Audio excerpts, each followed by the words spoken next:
A man getting bit by an alligator and he screams. Okay, quiet. Hey, quiet. Stood out towards me. Ow! No, not an owl. A real scream of pain.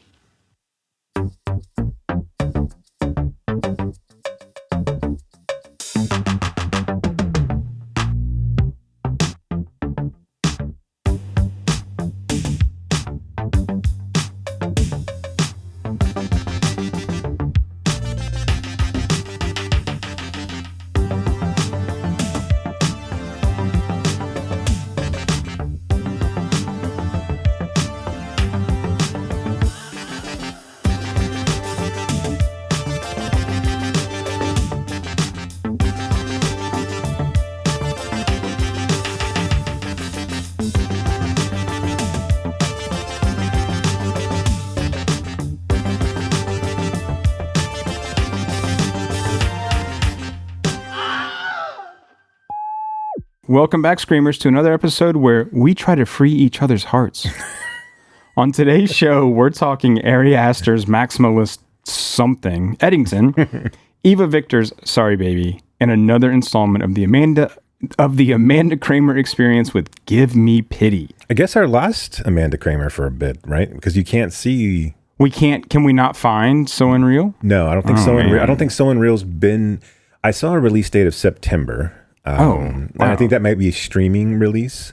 Okay. And no, it doesn't exist anywhere else. Well, that's a bummer because I'm really interested in that. Yeah, and there's obviously no physical release, and Marcy's pissed too. So, what are you going to do? Look, she's going to, Marcy, not Amanda Kramer, but she's going to be like a regular kind of guest on this show. Yeah, and like listeners, if you're upset, I don't really care. She wants to be in here. She has things to say. She watches all these films with me, and she's a little upset that she doesn't get a voice in this. So what is it? Just because I'm a dog? Is that is this why we're not listening to people anymore? Because I don't use higher level language. Some would say that I don't either. Right. So, but yeah, unfortunately, I don't think that we'll have to wait a minute before we do the last two Amanda Kramers. And but we'll see about seeing what we can do to kind of wrap this up in a way. And obviously, we'll cover them as they come out. Right. I would imagine we probably can do two in pretty short order. Hopefully, we'll be able to see something on Mubi pretty quickly for by design. By design, yeah. Yeah, I mean, we can talk about them quickly because I never quite know what to say about them. That was really good. I do want to. I mean, and obviously, this is not necessarily to pat ourselves on the back or anything like that. But I do want not to pat ourselves on the back. That's not what I'm trying to talk about. But like, trying to think that we're bigger than we are, but I would like to reach out to her people to see if she'd come on to chat. Absolutely. I think the conversation would be interesting. Obviously, I mean, otherwise I wouldn't do it. But I'm whether or not she thinks it would be interesting. Right. That's a different story, right? And I completely understand that take. But and we'll get to it. But these movies have just been. I mean, they're just so intriguing and. I don't know, so experimental in a way that I can't kind of belies that term, really. They're not really experimental films, but they are in a sense of what they're trying to accomplish, I think, and that no one else is really laying it out there. And I think we'll even talk about this when we talk about Sorry Baby, that it is a similar film, but it doesn't quite come across in the same manner. And so, I mean, we'll roll the dice and see if we get a response back. But I'd love to have her on and have a chat. I mean, the worst they can say is no. Well, they could tell us that we're ugly. Or that's fine. That, they that's hate fine. us. Yeah, but like they would be the first to do that. I mean, they could hurt our feelings. That's what I mean. I mean, I don't want to. I don't want to. Well, this is assuming that I have more than like one feeling. Oh, you do. I know. You're very I'm fragile. a big softie. It's true. Don't tell people. They're not supposed to know this. I mean, the last thing we want to hear is, I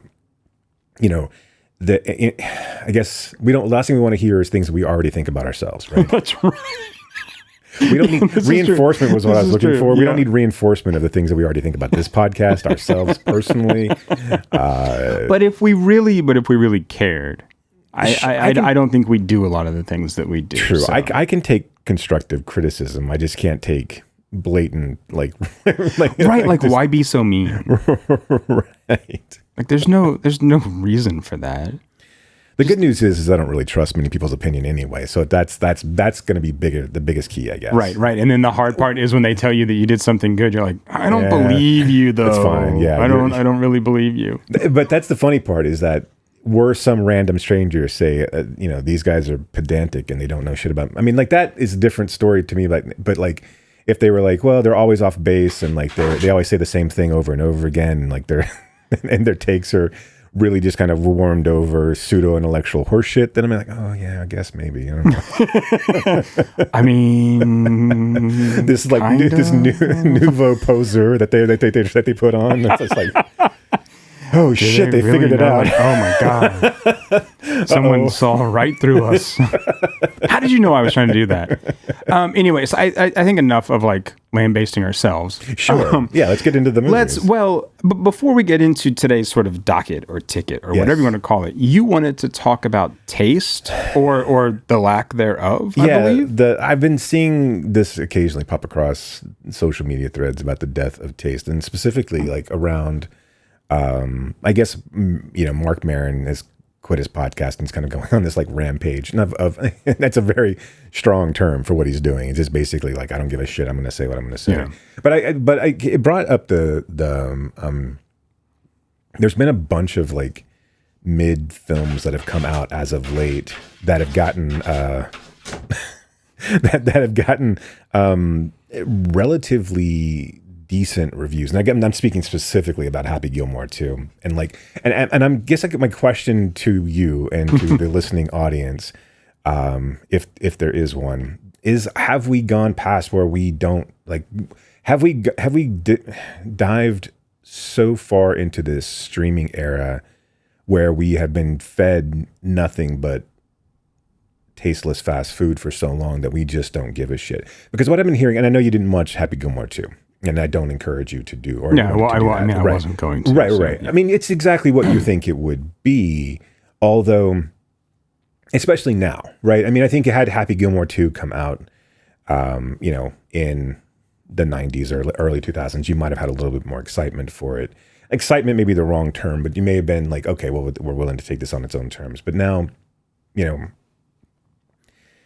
Sandler in this era of $275 million for 6 films and Netflix and he was always really kind of mid to late career, a lazy quote unquote artist, right? I mean, like it's very Kinison-esque, right? Where late stage Kinison, obviously when he started, it was he didn't have to work because he just screamed the whole time. Right. Yeah. There was no humor anymore. There was just the screaming, and then audiences ate it up because because your generic, not stand-up comedy fan, all they want to do is hear the hits, right? They just want to hear him scream into the mic.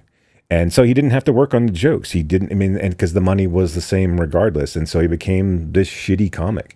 And just kind of rested on his laurels.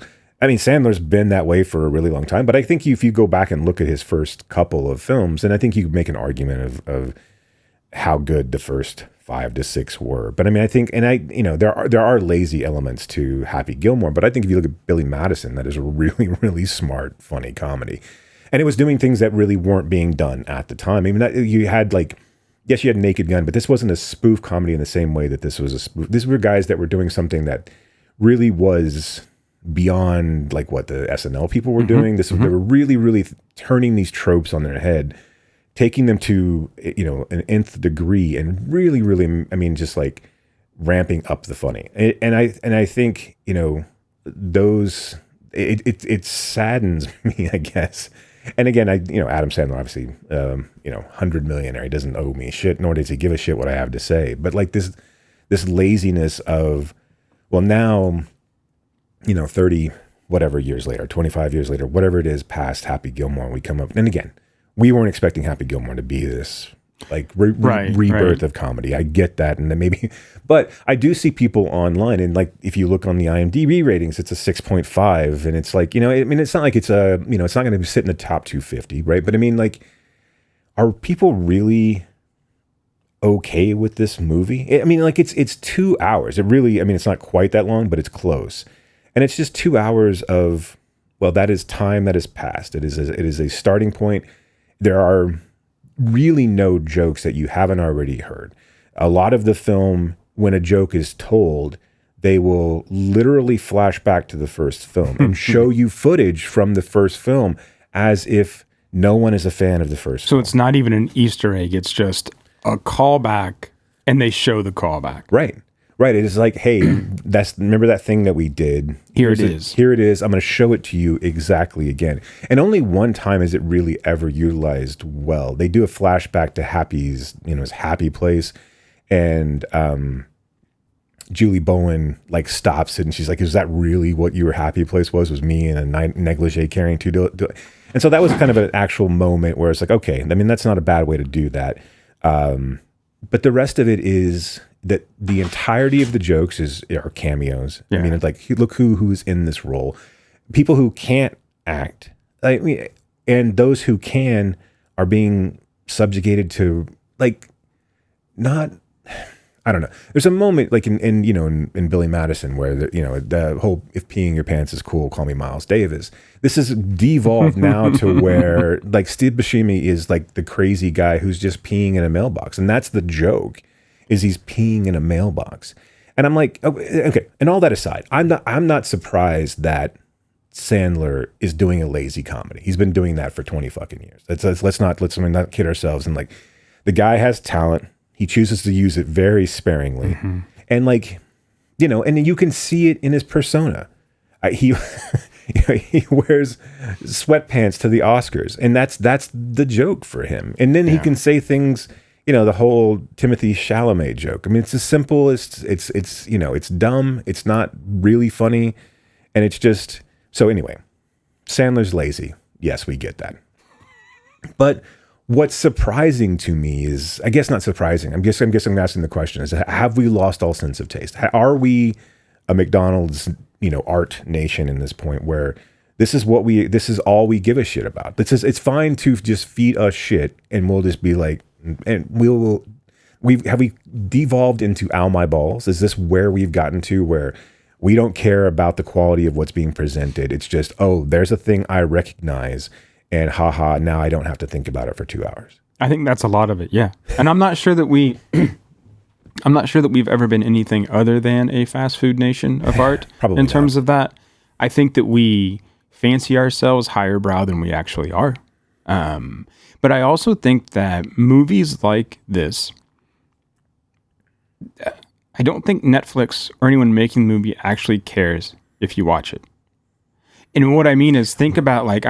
our attention spans are shorter than ever, right? And look, I don't want to sit here and yell at the clouds about screen time and phones and stuff. That's not necessarily what I'm getting at. But how many people do you see at the theater scrolling through their phone in the middle of a film? And right. so a film like Happy Gilmore is made for that. Is made for the person sitting at home who's only going to tangentially pay attention, right? Because they're scrolling on the phone. And all that Netflix cares is that you fired it up, right? No one cares. I mean, that's it. Yeah. You're already paying for the subscription, and they're not really going to report how many subscribers there are, but they're going to use that data to then do other things. And I understand that. What I don't understand is the congratulatory nature of people and for that being, for that film. Like, again, why isn't this a 3? Because that's really all it deserves. Nostalgia. Right? It's nostalgia. Yeah, but I mean, we've had nostalgia before that we shit upon. I mean, I know, but I feel like, but isn't this in a way why Sandler gets to kind of skate through this stuff without people really just going, okay, no more for you? Well, no, I understand the audience. I understand Kinnison's audience. I understand people that don't really like the things that they say that they like. Yeah. They just want a distraction and they want to be part of the conversation and part of the, I get all of that. What I don't get is, I guess, I just don't get an overall consensus of meh, okay, it's fine. Where I don't necessarily need outrage, but I kind of want it, right? Gotcha. I kind of want people to go really? You set this up for how many years? We're all and again, I know it's Happy Gilmore 2. I know this is really literally screaming at the clouds at this point. Because I mean, it was never going to be something great, right? But that's fine. If it was just a matter of like, I know we will forget it, right? I know it'll just be forgotten next week. And by the time this podcast comes out, we're like, wait a minute, there was a Happy Gilmore too. It's gonna get a Criterion release. Okay, yes, and that brings us to the Shrouds, which we didn't talk about on the podcast, but that piece of shit's getting a Criterion release. So yeah, I mean, what would surprise you? Which at least that's a prestige director, at least. Yeah, I don't know. Are you giving people too much credit? I mean, like, and I'm not even trying to be like flippant, but I think it's bleeding upwards, right? I think it's bleeding I think it's bleeding into the the realm of people who would normally be critical of this. Not necessarily even critics, but just people be like, oh, that was bullshit. Like, I don't even know why I watched this shit. Yeah. Like, I mean, are we going to reclaim Jack and Jill? Are we going to come back and are these certain things going to? I mean, like, I don't understand. I just don't understand why there is a level of like, again, there's a lack of disdain for this, because I think all this really does then is encourage more of the same, obviously. And I know we're going to get that regardless, but I don't know. It's just it feels like that these streaming services have kind of finally won, where we're getting less and like they don't, like you said, they don't give a shit if we watch. And if we do watch, they don't give a shit if we're scrolling. They don't give a shit. They certainly don't give a shit if we like it or not. All they really care about is that we don't cancel our subscription, right? And that, to that end, I'm just like, what are we even doing here? And to me, like I said, at the end of the day, if movies stop getting made, all right, there's plenty of movies I'll watch that I haven't ever watched that are good, that I can go back through. I think we've got enough, back catalog for a while. Yeah. But that's not where I want us to be. I do think that, again, that we still need to be telling these stories. We still need to be encouraging people to utilize this format to tell their stories. And I think there's important stories to be told. But then again, I know it wasn't going to be Adam Sandler. But what I'm worried about is that, if you can come out and, like, if this sends a message to Netflix, not that Netflix needs a message, but if this sends a message to Netflix, like, people actually like this, like, all we're going to get is more of golf balls to the nuts. I mean, and that's the majority of the jokes in this fucking, I mean, like, at least there, I don't, again, Happy Gilmore is not, that's not a Criterion release either, but at least it had its moments. And this is just like, we're going to rehash the exact same plot. Adam Sandler is going to look like he doesn't even want to be there. And then the only people who escape are the people who died between this movie and the last. But I mean, I think I do think this is just a kind of bigger trend, like, overall, in terms of the arts and intellectualism. Right? I think the pool of people that really care about this stuff is getting smaller and smaller and smaller. And we have people that say they care about it, but they don't, right? They just want distraction. And that's what this is giving us. I mean, and that's what I mean. Like, I feel like, yeah, we've always been a nation of fast food art. Let me just kind of zoom through the museum and not look at anything really. Right. And then just kind of like tell everyone I went to the museum. You know what I mean? Yeah, I mean, I mean, we're talking about that, like, intellectual kind of poserism that we were sort of like joking about ourselves. Right. But I think that's a big part of the current discourse and current zeitgeist. And I mean, look, and not to get, again, political, but look at our public figures. It's the same thing. I mean, they actively discourage that kind of, like, engagement. Right. And so that bleeds into then the kind of media we consume. Right. So even if, like, we're not listening to those people up there saying, don't watch this, don't think this, don't do this, this stuff is coming through, right? The corporations that run these streamers, the broadcasting, etc. And so we're then ingesting that, whether we think we are or not. What were we talking about? I don't know. It's depressing. It is, and it's extremely frustrating, and it's across, like, all, I think, spectrums too, whether it's film, music, literature, whatever. Right. And I think we're seeing it a lot in we've come to value, well, and I think this kind of brings up this idea of, like, we've only come to value these, and I know this is not new, and I'm not saying anything new right now either, but we've only come to value art in term in capitalistic terms, right? Right. We only judge things, and like, and what's so frustrating, what's so sad is that to have any sort of like presence, like with the Oscars this year, having a box office, basically, you know, a box office category. Like, what are we even saying here? Right. Why do we give a shit how much money? Look, I understand that this is a capitalistic society, But why do we need a popularity award? right? And also, why does it have to be that? You know, why does if a film makes $1, or why does it matter? That doesn't make it less of a film that of a film that makes $2. Right. Right. And who the fuck knows why one makes $1 and one makes $2? Because you clearly, if we knew the answer to that, every film would be a blockbuster. Right. Right. If we could bottle up and determine why people go see this versus go see this, then we would never have this conversation. And it's like, you're not going to tell me that Avengers Endgame is a better film than Memoria.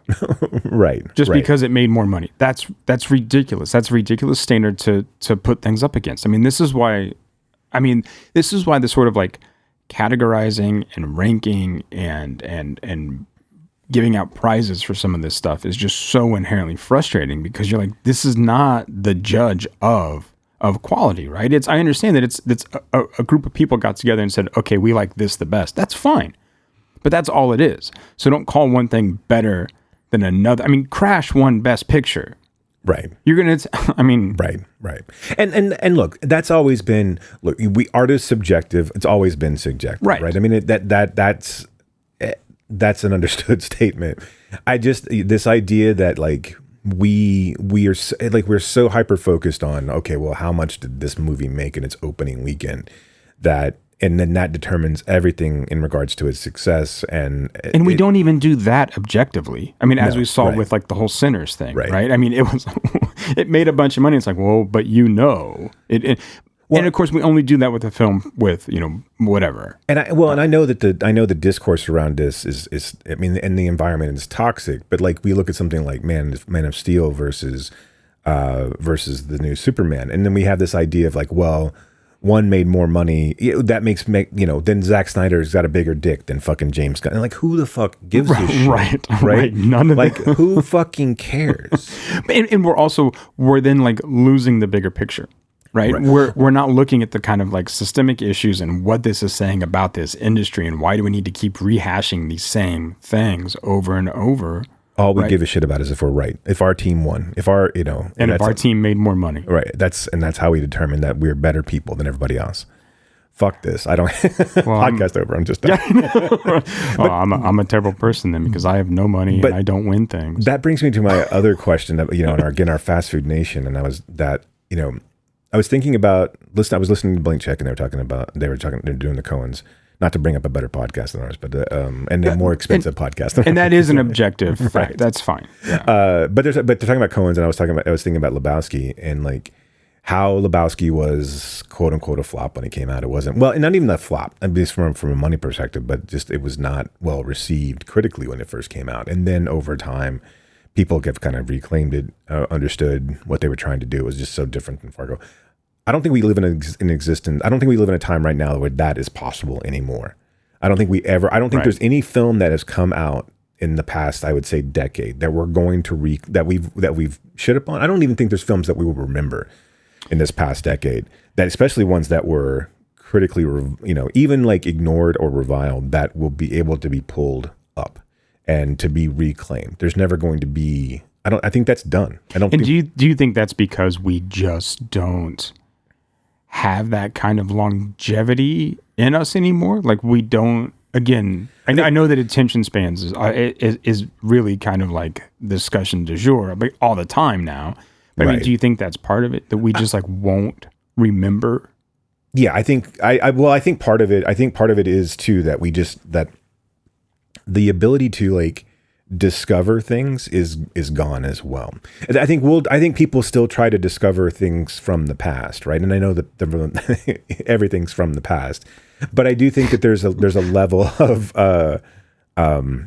let's go back and look at the 70s and 80s and 90s and find these quote unquote forgotten films, or as each generation comes up, there's a whole movement to like, let's pull up some of these films that we can, one, very cheaply get distribution rights for, and then do something with them, right? And we will repackage them and present them to a new generation. And some people will love them, like we've talked about with Vinegar Syndrome and doing things like fucking Congo and Sliver and Jade and like these mid films that were not. But I mean, I don't think those are going to.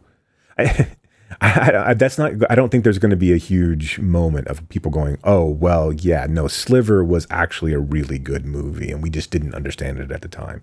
But I mean, like, I can't really think of an example right now. Although something like, let's take Please Baby Please, right? Which is kind of critically, I mean, not critically ignored, but I think, and it's difficult because Lebowski was such a large release and coming off of an Oscar win.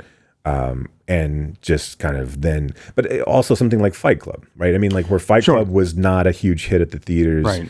And only becomes one. I think yes. To answer your question, I think attention span is shorter, but then I also think that the lack of this. I think a lack of a physical media, and I think this lack of like just conversation around and the import of film or movies in general. Is killing it as well. And I think people, and which again, it goes back to the Happy Gilmore 2 thing. I think this idea that we're going to just then, fall in, not, fall in like a very like soft like with this film is going to speak to like, why would you ever go back and look at something that else when this is your fucking, this is the bar that you've set of like, okay, fine.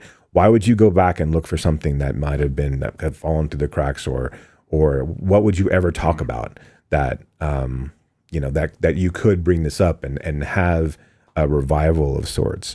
So it's also a lack of curiosity in general. Yeah, I think so. Yeah. I think because again, you're inundated with so much shit, and because we've become so accustomed to shit that this is the new level of okay and whatever. So we just want to eat McDonald's all the time, but we definitely don't want to pay the workers anymore. Right. And I think, I think you kind of maybe saw this like, when TV was like this and not the movies. So like I would say like in maybe I don't know, it's hard to kind of go back and think about it like this, but I mean, in the 80s and early 90s, I know there was decent TV, but it was still seen as a lesser form, right? Yeah. But like in the sense of when we were being fed shit like Mama's Family and like these like kind of like, simple middle America, like even like things that were beloved, like Home Improvement and things like that. That's right. That's just bad. That's just horseshit. And I know there's going to be like people like, but even like the TGIF shit, like I mean, like the Family Matters and like them, because anytime that they were ever like pseudo cutting edge or they were good, they completely or very quickly lost. They just became formulaic, right? They just became, oh, well, this is the character that everyone loves. We're going to say that catchphrase once an episode, and they're going to do something funny.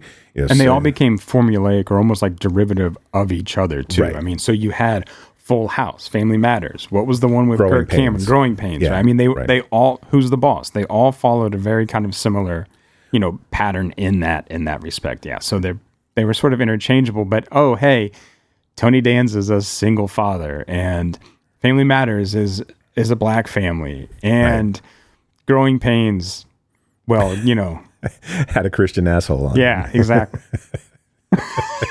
So, I don't know. I mean, so I think it's, it's discouraging. I would,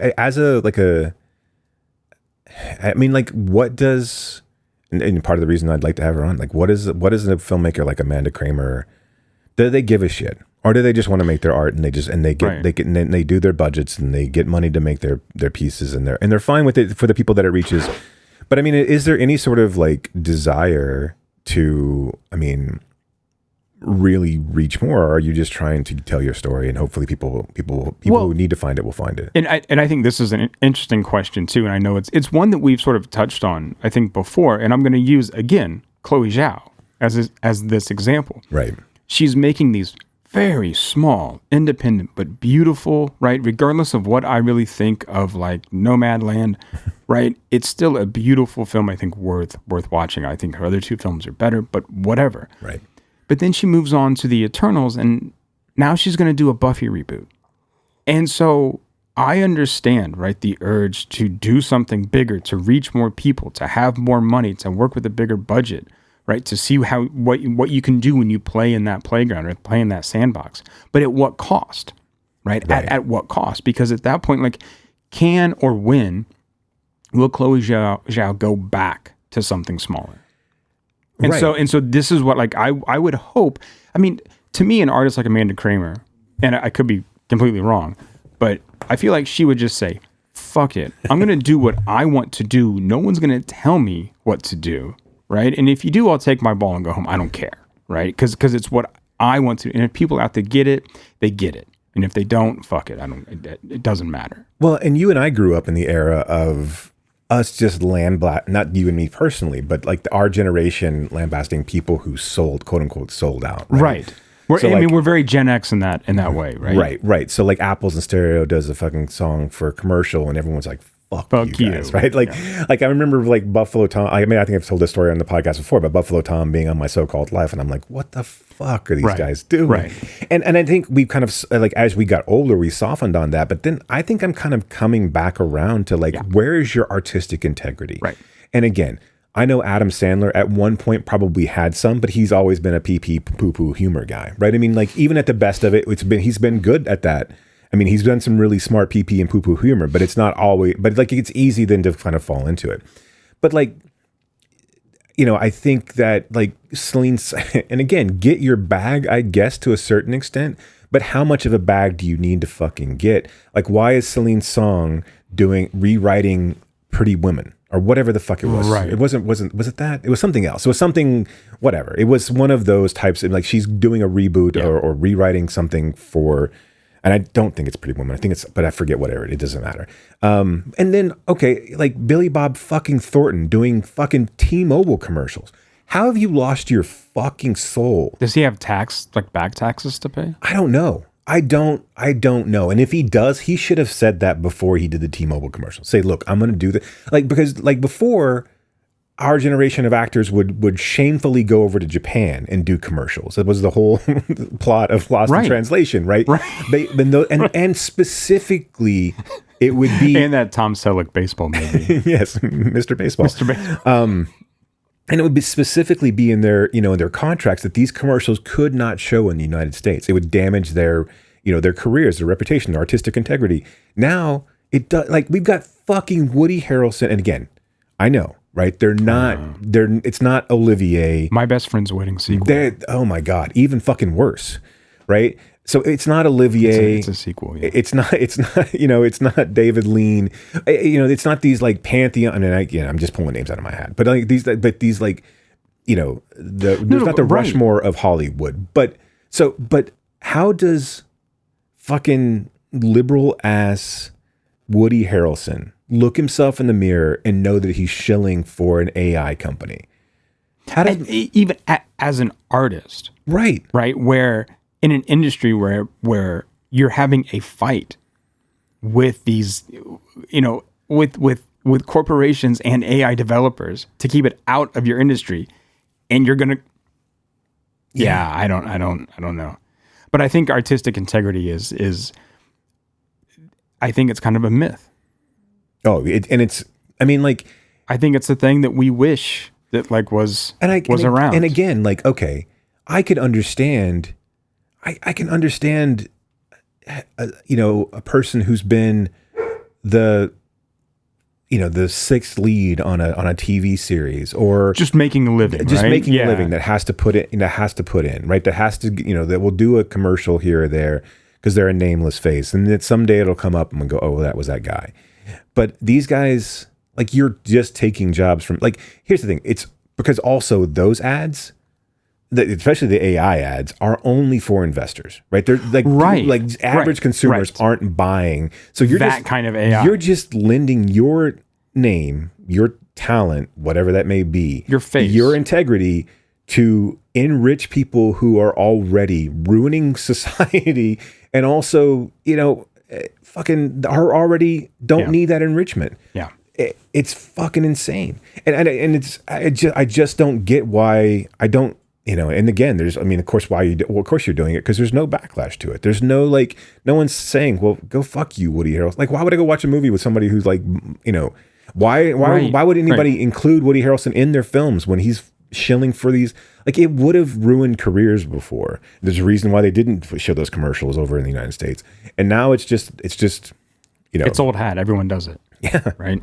And like the worst and most egregious, I guess maybe not the most egregious, but like, what does a young, 18-year-old straight out of Compton Ice Cube think about 56-year-old Ice Cube shilling for not only Homeland Security, not only for like surveillance government, but Amazon and this bullshit of a War of the Worlds movie, which is, laughably terrible. It is quite, if it doesn't sweep the Razzies, I don't know what the Razzies are even doing anymore. They're looking for another kid to right, to really just, to shit on some 6-year-old kid that's in something. But like, what is a fuck the police guy? What is he doing? And you could have argued that, okay, when he did, Are We There Yet? Or are we done yet? Or whatever, right. Yeah. But at the least, at the end of the day, okay, he's a father, he's, a hard-hitting whatever, right?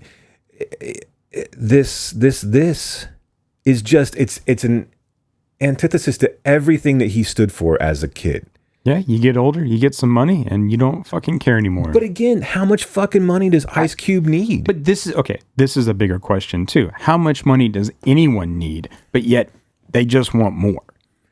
Look, a lot of the problems that we deal with, like on a daily basis, are just people after more and more money. And I know that I'm not telling you anything you don't know, but it's like, and it's such a stupid answer to this question too. Is it like, but also like we're fed this line of it's never enough. You need to keep getting more than your neighbor. When your neighbor gets a new car, you get a new car.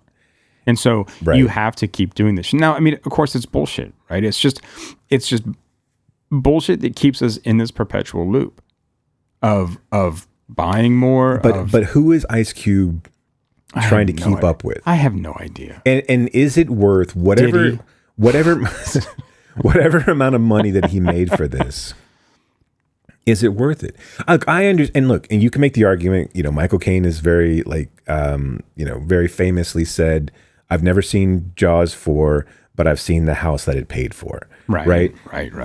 And look, I don't know anybody's finances. Maybe Ice Cube, maybe he is hurting. Maybe he needed that money. Sure. But like, you also have to think that this damages his ability as an artist to do other something things, serious, right? You can never make another rap album again. Nope. Not that he necessarily was ever going to, but he can never make another rap album again. No. You can't, that's done. He can never sea-walk on stage again. Right. Really. He's in a fucking cardigan and just staring intently at a screen and then saying this most insanely stupid shit. It is a laughable attempt at a film, and then really just like, again, it's one of those whatever. But like, how do you get up knowing? How do you go to like? How do you go to an event that has other artists there, and have to explain yourself to like, well, yeah, I made this, I did that. They all just laugh at him. They sort of point like behind his back. And right. Like, how does the fucking no Vaseline guy? Like, if that was ever in your blood, what have you lost? Yeah. What part of your soul have you lost? Yeah, this is what capitalism does to you, Jason. It wears you down. And I don't mean like that. Oh, that he's like, I'm just saying that once you get a taste, you just want more and more and more and more. It's I don't know. Yeah, let's talk movies. Yeah, I was going to say, Jesus Christ. We started talking about taste, and we ended up here. Okay. Yeah, let's get into the movies for this episode. And let's start with Ari Aster's Eddington. I am recording this. Fair warning. Is that really necessary? Look, Joe. 6 feet.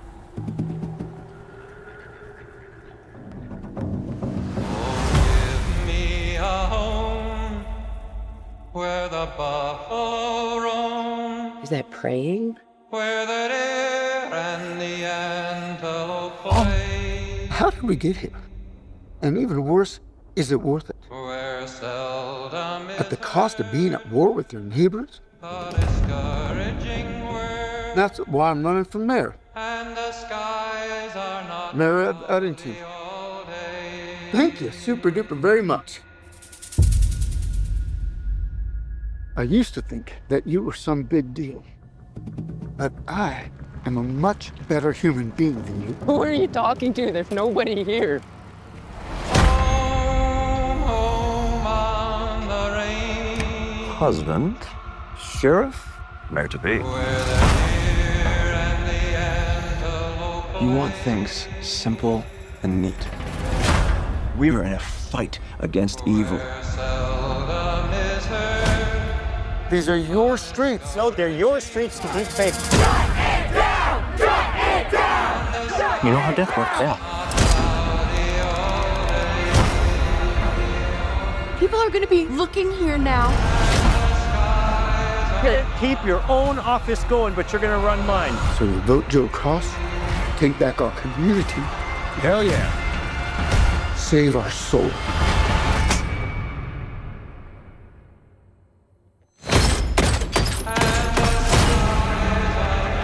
Your pain is not a coincidence.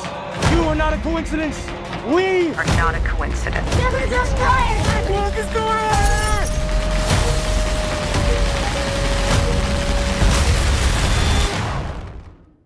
We need to free each other's hearts.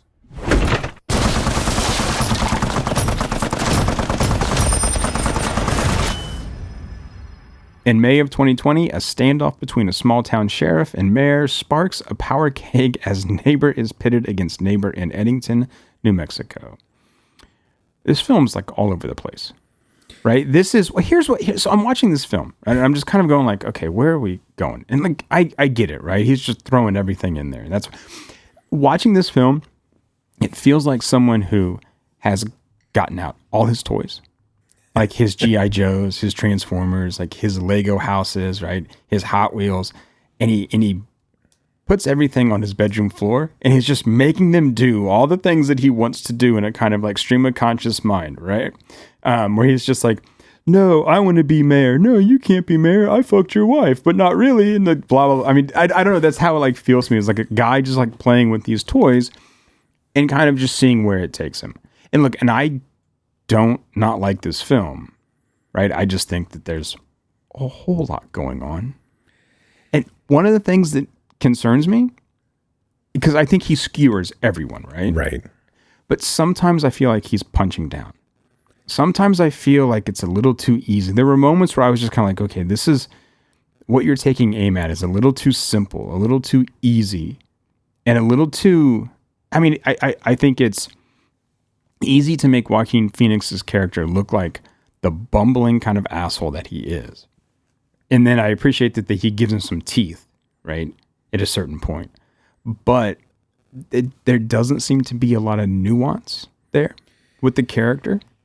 Yeah. I don't know. And I almost think that's the point, right? I mean, look, and I'm not going to try to, peel back exactly what Ari Aster has been trying to do with his first 4 movies. And like, it seems like Ari Aster is just basically trying to get all of us to wake up to the fact that we're fucked. Like right. Just wholly and holistically fucked on every level, no matter what we do and no matter what side that we're on. If you look at Hereditary, you look at Midsommar, you look at Woe is Afraid, these are all just, weird. And this one in particular, right, where there's just a big data mining farm.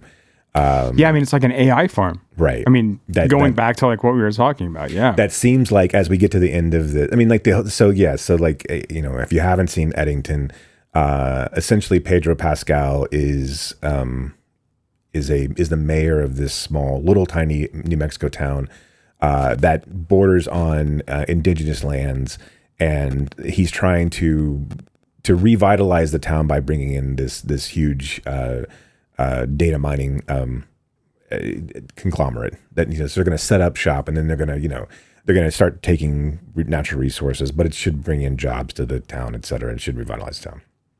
And of course, Joaquin Phoenix is this small town sheriff who's got a conspiracy theorist mother-in-law, a wife who hasn't dealt with their own personal trauma, and he's not necessarily a conspiracy theorist more than he is just a guy who's like doesn't get like the things that are going on around him, especially in this small town where there's no and then of course just kind of buys into this like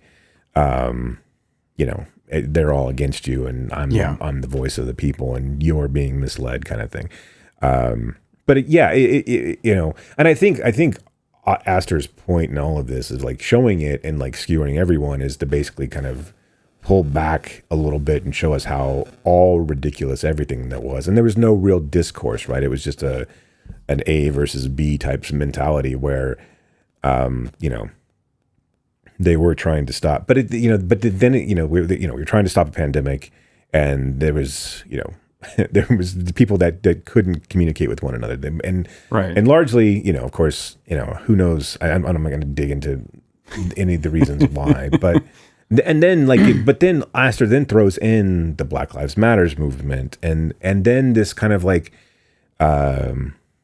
shadow government, or like this, like, this group that is kind of trying to stir chaos that we don't ever really see. Right. And that he wanted to make this kind of like, it's an interesting way. Like, I don't know if Astor is ever going to make a straightforward film. And I wonder how long. Well, I mean, I hope not. Right. But I wonder how long he can do this, right? How long that he's going to get budgets to do this type of movie where it's pitched as I'm not sure how it was pitched, but this was him wanting to make a Western, right? And kind of a traditional,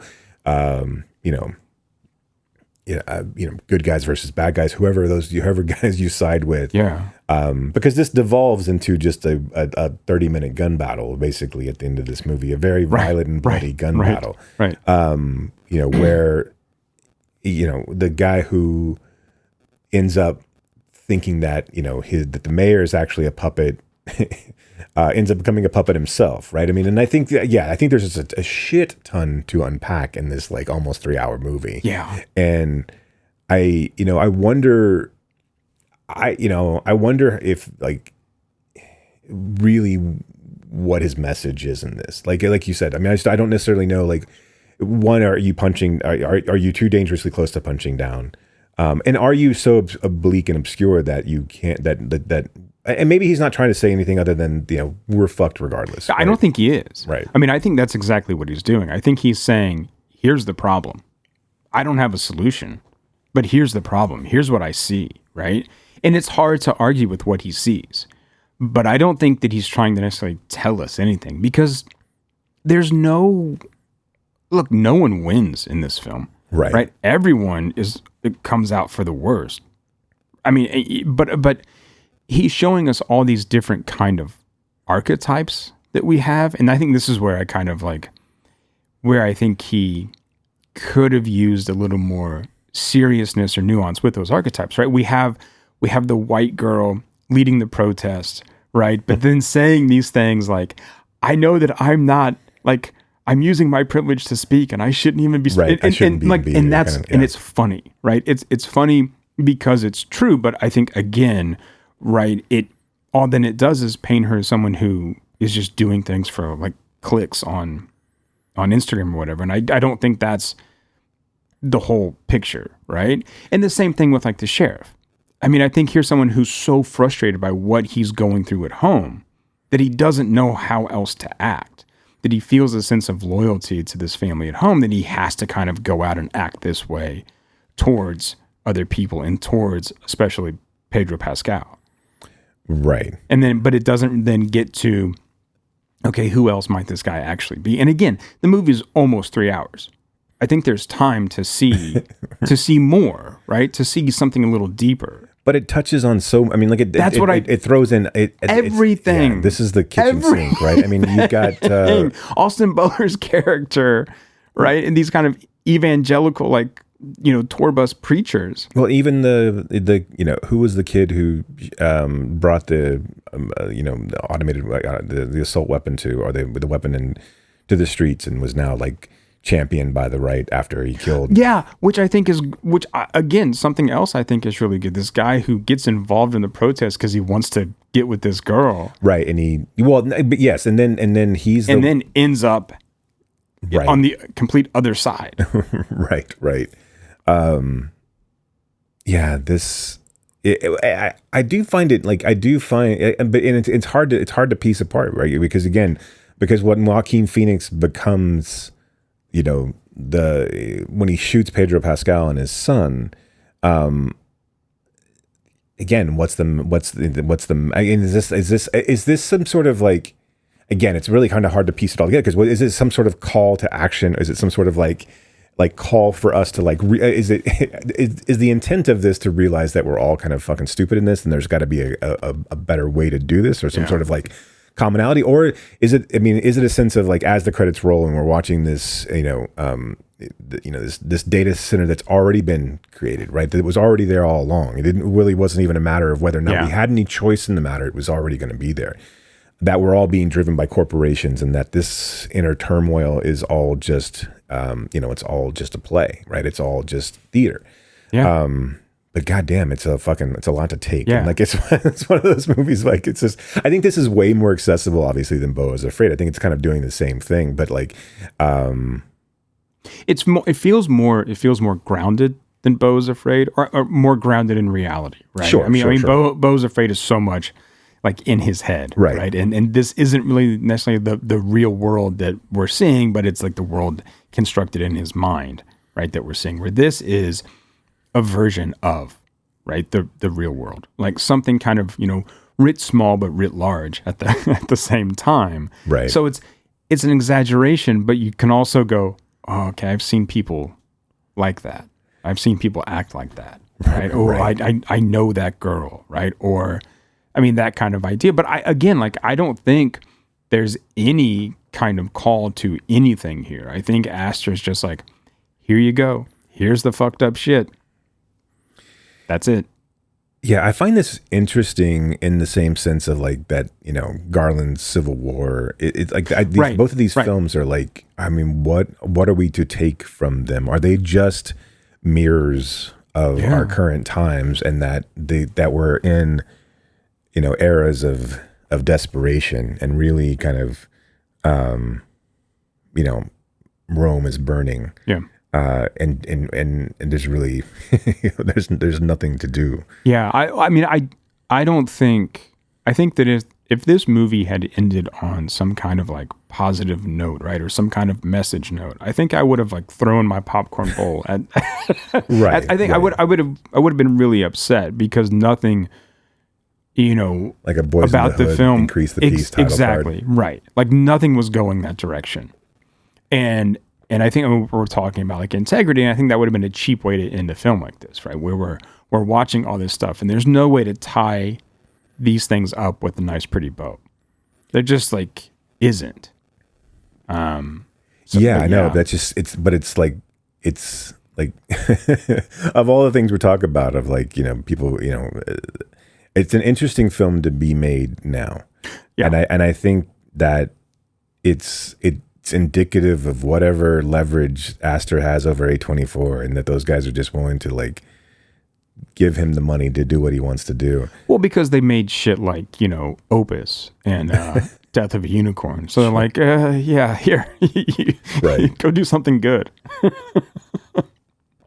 But is this movie? Not that I care. Like, is it making them money? Is it making them? Or is it breaking? I don't know. I have no idea. I don't know what was the budget, like 25 million, I think, on this one.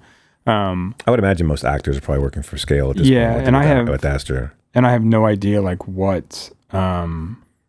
I mean, I'm seeing box office of like 12. Yeah, I do feel like this movie is a gut punch. I do think that there is going to be an audience that is going to take this as a fuck you, like, right? I mean, like, where it's just but like, which audience?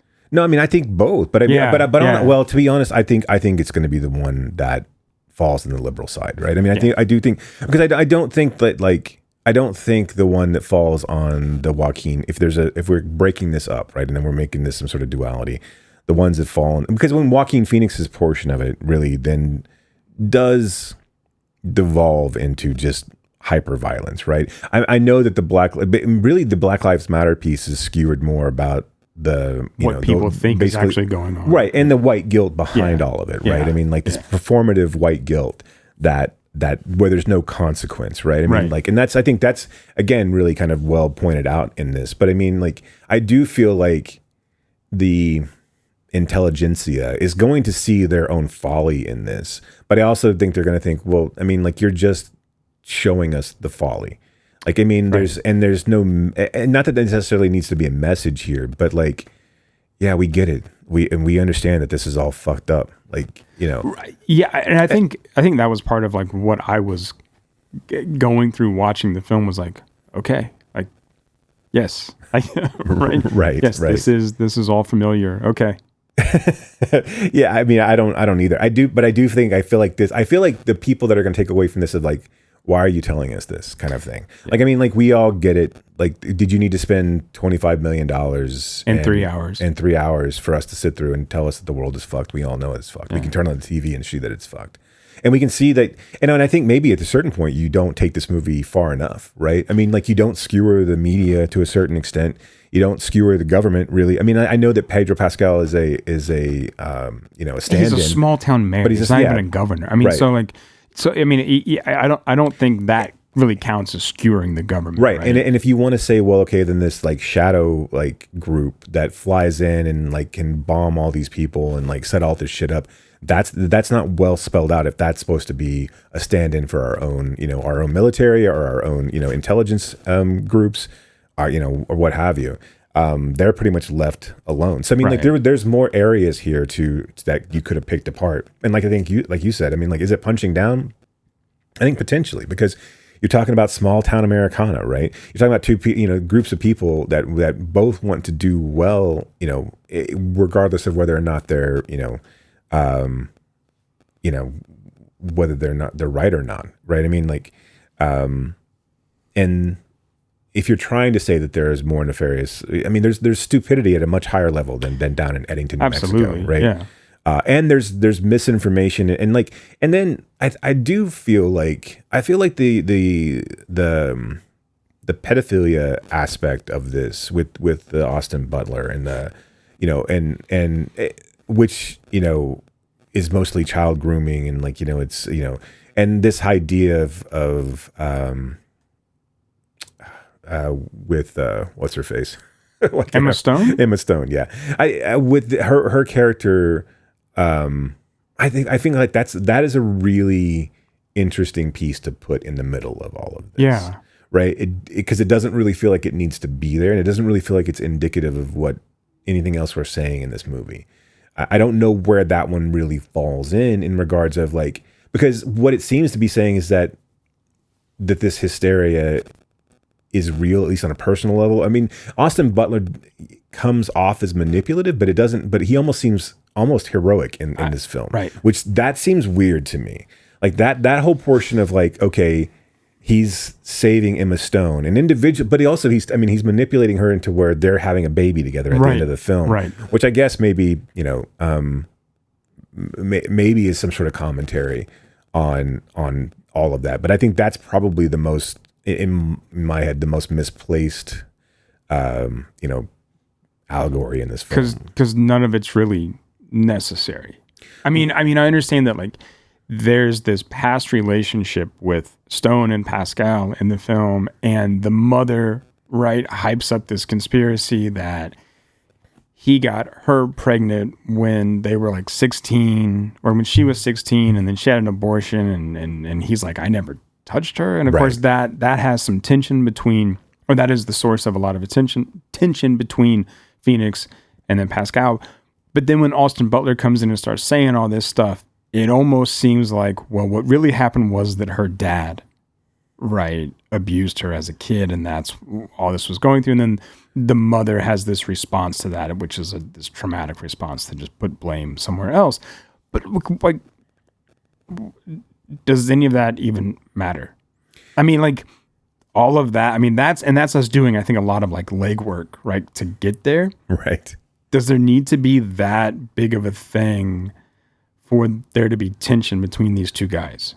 Right. I guess that's my... I mean, I think the tension is all... I mean, I think you already have the tension, right? And they could have dated in high school, and that's still like a source of like whatever. I mean, it's... And the you know, the instigation to the assassination, right, really isn't driven by... It's driven by embarrassment on Joaquin Phoenix's part. It's not really driven by embarrassment of like trying to protect his wife, because by that time he realizes that it wasn't what he thought it was. Right, and she's gone. And she's already left. It's one of these. It's almost like this film needs to be like accompanied by like a group conversation of the audience afterwards, and where Astor is like moderating but not answering any of the questions, right?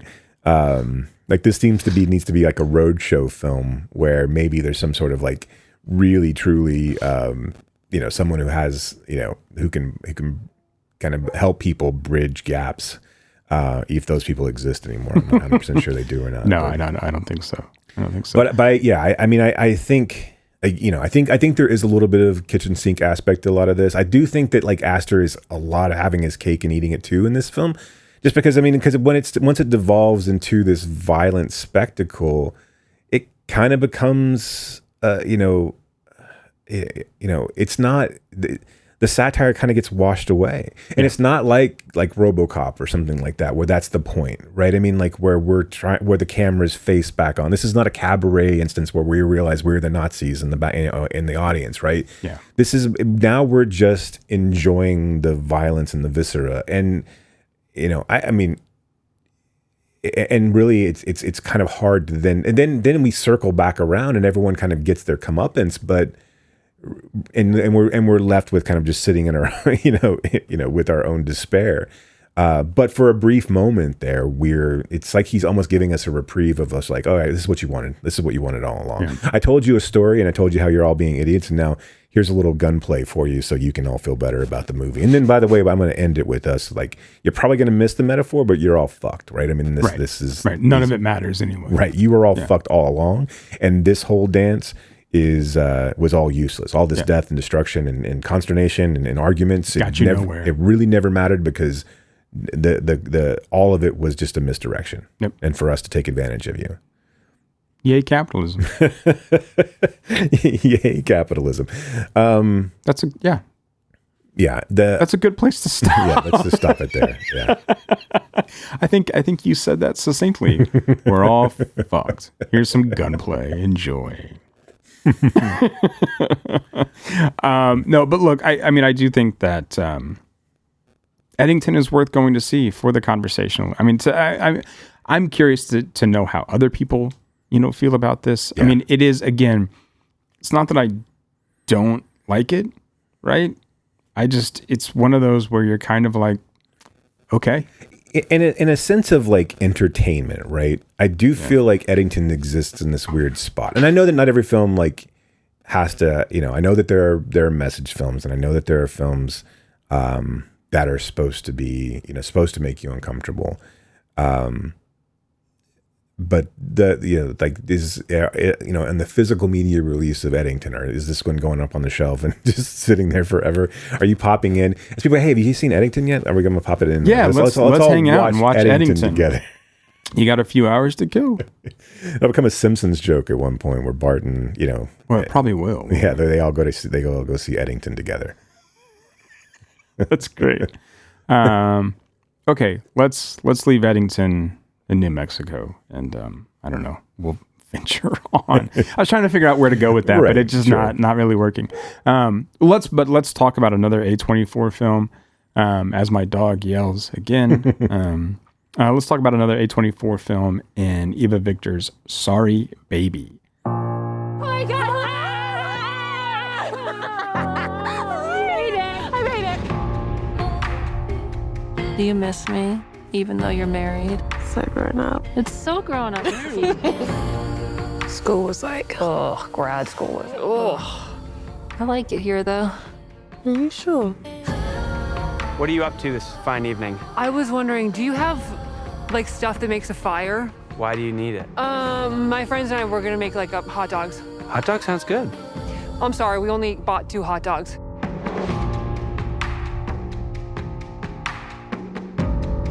That's a lot, right? Still being here. Oh, it's a lot to be wherever. Something pretty bad happened to me. Did it just happen? No, it was a little over 3 years ago. Well, that's not that much time. I know this is hard to talk about. It doesn't feel that you know that. We know what you're going through. We are women. What? I know you're scared, but you're okay. There's some ways people treat you like you're a person who lives and breathes and thinks for themselves. And then some ways people treat you are not that way. I can feel in my body that it was really bad. But there's a reason, even if I can't see it, that I'm alive. I got a cat. Whatever you need. Something bad happened to Agnes, but life goes on for everyone around her, at least. It's a weird way to say it, but okay. Yeah, I know it. But life goes on for everyone around her, at least. No, okay, yeah. I mean, either way, it's still kind of weird. The at least, I don't think the at least, however you put the emphasis on it, really makes too much of a difference. I know. That is a weird way. And I think Marcy's upset about not being able to talk about this one because it's so cat centric that she has a lot of opinions on. She liked this one. She did. She was like, "No one picks me up like that." I'm like, well, you're 130 pounds. Right. Like, you're too big. She's pissed. She heard her name. She's like, "What the fuck?" I mean, I think. Look, I really like this film. I think it's funny. I think it's awkward. I think it's heartbreaking. I think the performances are all really good. Yeah. I can't wait to see what she does next. Did you see Shithouse? I did not see Shithouse. I have not seen that yet. No. Okay. She's in that, right? No, she directed that one too.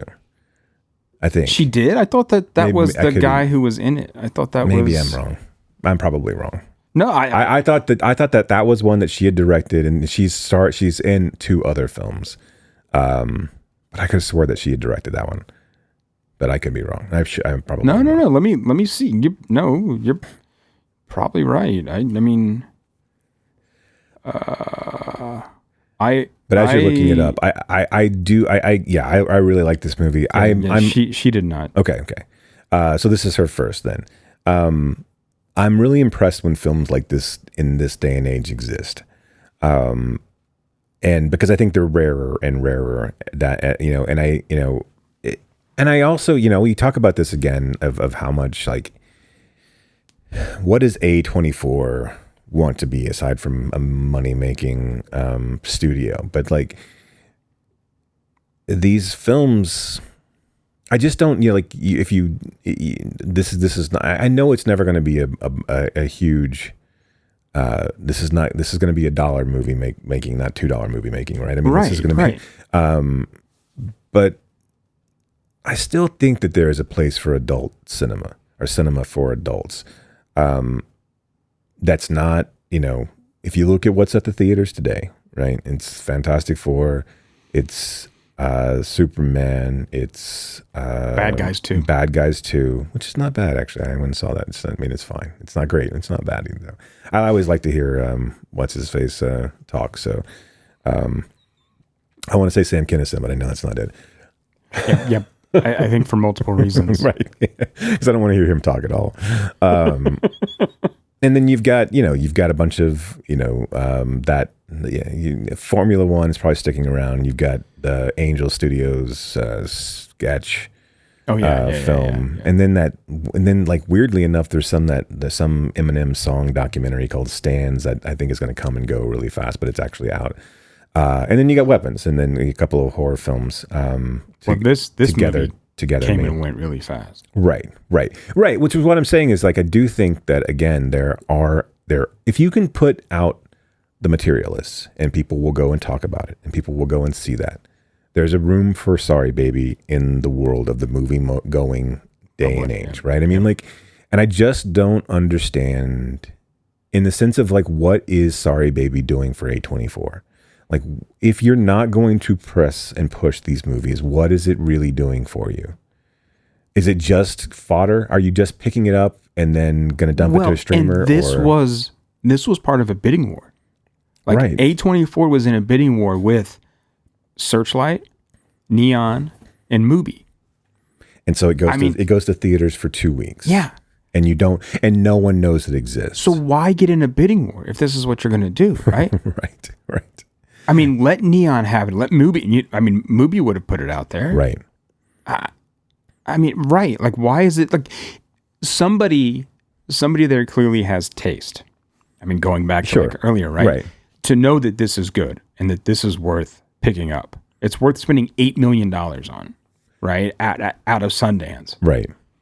But then you just it goes nowhere. It also has people in it that are recognizable. I mean, right. You've got Blink Twice. You've got Manchester by the Sea. You've got people. Lucas Hedges has been in so much stuff. Right.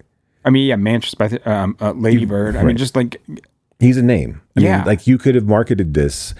Look, there's a way to. Is there even a trailer for this movie? I mean, like, I have no idea, actually. Right? I've never seen one. I knew it was coming out. I mean, because we keep track of these things, right? But I mean, like, but again, if you're not at the theater, when it opens, the day that it's actually at the theater, you're not going to fucking see this. Or it's at one theater, right? It was the same thing with which I meant to see, and I'm probably not going to be able to see it. Which was Oh Hi. I mean, I wanted to see that as well, but it's in one theater, right? Right. I mean, and look, it doesn't seem, I know it's not a huge lift, but driving 45 minutes to an hour to go see one film right. is, it feels like bullshit. Right. You know what I mean? Like, and again, every single theater these days has a pass, right? Right. So again, it's getting butts and seats. It's what they care about. Why aren't these theaters pushing these movies? Yeah. Why aren't these theaters hiring the two guys from Why Do the Whales on Screen to come to help you put butts in seats? People would go see this. I mean, I this is so much fun. I don't know if fun is the right word, but I kind of think it is. I mean, it's really. But also, this is another thing too. Like, all right, you've got movie influencers. Like, I know we've lost the critic class, right? So whereas a Siskel and Ebert would have reviewed this and that would have gotten some buzz that way, or a Janet Maslin, or Peter Travers or whatever, these people would have done this. There are people that you can get this in front of that they will talk about this movie, right? You can see it with Weapons right now, which I don't think had a huge budget in regards to marketing. And really, I mean, with a lot of trailers being shown, etc. I mean, some, but I don't think you've got bigger names in it. But yeah, but I mean, I saw trailers for that everywhere I went, like to every film I went to. Okay, and I mean, I'm not sure that's the right comparison. Maybe not. I mean, just because Barbarian was such a kind of a sleeper hit. Right. Sure. And so people were like, okay, what's coming next, right? So yeah, but I mean, I hear you, but I don't think it needed that big of a budget either. But there has to be an audience. Yeah, like I said, if there's an audience for Perfect, Past Lives, or if there's an audience for The Materialists, yeah, or these other, if there's an audience for East of Wall, which I think is going to get a huge push as well. There's got to be an audience for this, and why? In a world, I don't think we need a Sorry Baby popcorn bucket. That's not what I'm saying. Well, look, and you know how I feel. We don't need anything popcorn bucket. We just need a regular popcorn bucket. Right, but this is just the last gasp of of trying to get some. It is the the moment where we're trying to get some sort of excitement out of because we can't put together. Look, the best thing that'll come out of the Fantastic Four movie is the popcorn buckets. Sure, right? I mean, and that movie is wildly boring. It is unbearably it's so bad that. Like, I just don't understand. Like, you saw The Incredibles. Just remake that live action. Right. I mean, I'm serious. Like this. No, I know. Like, you spent so much time worrying about the aesthetic and the look and the feel of this film, and putting it in this mid-century, retro tech. But you forgot about everything else. That you did nothing with anything else of the movie. Also, whoever Paul Hauser's agent is, that person deserves a raise, because that fucking guy is in everything. I know. It's fucking crazy. and kudos to him. Good for him. Good for him. Kudos to him. They thought he planted that bomb, and so he deserves Look, kind of everything. He did take a pipe to Tanya Harding's knee. So I mean, that's there's that. And not Tanya Harding, but Nancy Kerrigan's knee. Yeah, but I mean, look. It's not easy. I mean, he's the chubby guy du jour, I guess, at this point. Yeah. So, like, Josh Gad's kind of fallen off the, gone to Broadway route. So there's only room for one of us in Hollywood at one time. So count your pennies, save your pennies while you can. But I think he's fine. But what was I saying? Anyway, this movie, it feels like there used to be a time for these films where you would encourage people to go and see them, right? I mean, they just and it feels like if you're not a name, like an act, a director that has, some sort of, something behind them, Yorgos or an Ari Aster or an Anderson or, that it's difficult to get these kind of small, like, films for grownups in front of eyes.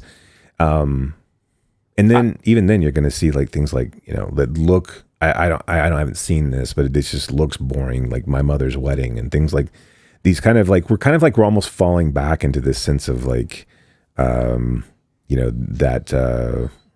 Merchant Ivory era of like shitty era films that like were just pretentious and assholery. I mean, they're kind of like a step up from Hallmark movies, right? I mean, really, right. Think about it, because we don't promote these kind of young artists who do something a little different, right? And like you were saying as we started this off about kind of putting this in a quote unquote experimental kind of category, even though you wouldn't call it that. I mean, a lot of it is, right? I mean, it's a nonlinear narrative structure. The acting, or especially like Victor's acting, is a little like different, right? Yeah. I mean, I like it. I think it works great, especially for the character she's developed. But like, it's not what you would really expect in, I think, a traditional film like this, right? Right, but it's a film that opens up like conversation. It's a film that like told from a female perspective in a sense of in a way that like she experiences a trauma. We don't open up with that. We open up with two friends reconnecting after a period of time. I think there's so much fucking going on in this movie that and it's presented so intelligently in how we come across it, how we come across these characters, how they interact with our main, our heroine in this case. And again, you know what I'm saying? It's just our main character here. But I mean, how we find out information, right? How that information is delivered to us. Yeah, and the way that she kind of just, navigates this world that we've set up. And also the way that, like, I think what's so, like, really, I think stands out to me the most, of this is, like, how she frames and how she captures how we frame all of our lives in these kind of, like, compartmentalized pieces, right? Mm-hmm. Where each section of the film is broken up with the year that of the cat, the year of the good sandwich, the year that something bad happened. It's that kind of, like, the way that we've broken all these things down. And it's not really a year. Right. I mean, like sometimes it's a day. Right. Yeah. And how how all these people exist in our lives, how this person kind of navigates these different things. Yeah, I think it's really, really well done. It's really, really quiet. It's really, really like it's hard to. It's kind of off-putting and unsettling even at first. You can't really get your footing around the film. Yeah, it keeps you off kilter. Right. And so I think, it's extremely unique in the way that it presents these things. And I think that this, the way that it presents the bad thing that happens is such an interesting way of it all working out too, because we just see her go into the house, and then we see the day, go on, and you don't, and you're thinking all the things that people are thinking, whether it's consensual or whether she, and then she comes out and like, and when she gets home and her roommate is like, how did it go? And what did she say? My pants are broken. Yeah. I mean, what a fucking line, right? To kind of encapsulate like this assault just took place. My pants are broken. And this, and how she approached, and this is such like how we would normally present this in any sort of medium as like, then it's either, a revenge thing or it's it is, some sort of justice thing. And instead it's just a personal journey, right? Yeah. I mean, and this idea of like, well, I just want him to not be the guy who does that thing. Yeah. I don't want him to be the guy who does that thing and is now in jail. I think it's such a telling and like, and this idea of like, when she's sitting with the jury, which I think that was probably like my favorite scene like that. But she's like, I've never said this out loud before. And like, it's like my worst nightmare to say this in front of people. And like, and then talking about the questionnaires and they're just like, I didn't know we were going to read those aloud. Your friends would describe you as tall. Right. You wrote down smart and then crossed it out and then said tall. Yeah, I didn't know. But like lines like that, like I didn't know we were going to read those out loud. I mean, they're so funny, but she delivers them in such a kind of like authentic and honest way. I just love this character so much. Yeah. So much. It's very like Phoebe Waller-Bridges in a way, like kind of a Fleabag sensibility, but not quite as comedic as that, and not quite as biting, either. Right. Yeah.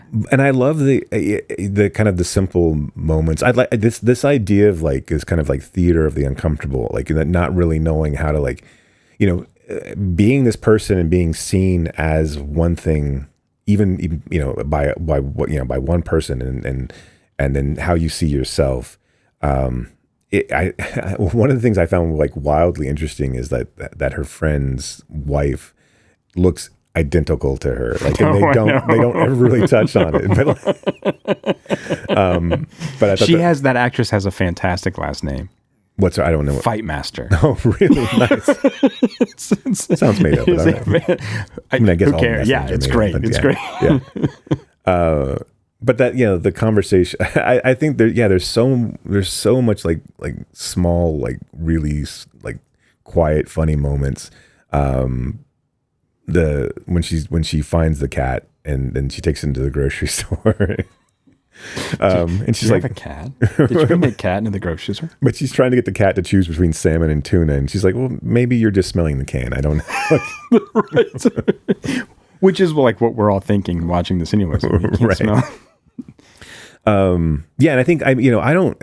Lucas Hedges to me is always kind of like it's always like it's just another art house dude. Like for whatever reason, I don't know why I don't really connect with him all that much. But like I thought he was really good in this though. The bathtub scene I thought was really incredible, where he climbs in there and they're talking and it's going fine until he's kind of like, well, maybe you just don't know what you want. Right. And then you're like, oh my God, it's such a sort of well-meaning, awkward moment where a man feels like he has to tell this woman what she does and doesn't want. Right. This accomplished, professor who, who's, right. Yeah. Who lives alone, doesn't need anybody. Right. I mean, like other than just, companionship at this point, really more than anything else. And that just really in the moment. Right. I mean, not even like a serious kind of regular companions. Yeah. In the moment that she starts to feel like comfortable with him and like kind of like leaning into him. But I do love that scene as well, where I think this is one of those scenes that we should see more of in film, where she's like asking to see his penis, and she's never seen one so soft, and like it's not like it's just this thing of like it's almost feminine in a way, the way that she's looking. I mean, like obviously she's feminine, but like the way that she's looking at the penis is like it's like non-threatening, and it's this moment of like it can be just a nice part of you, okay. Right? And he's obviously mortified by the entirety of the conversation because we're men and we're stupid. right. The others, it's small right now. That was good. Why are you turning around? It's small right now. It's just like, what? Men are weird. Yeah. Yeah, I know, right? It's like, yep.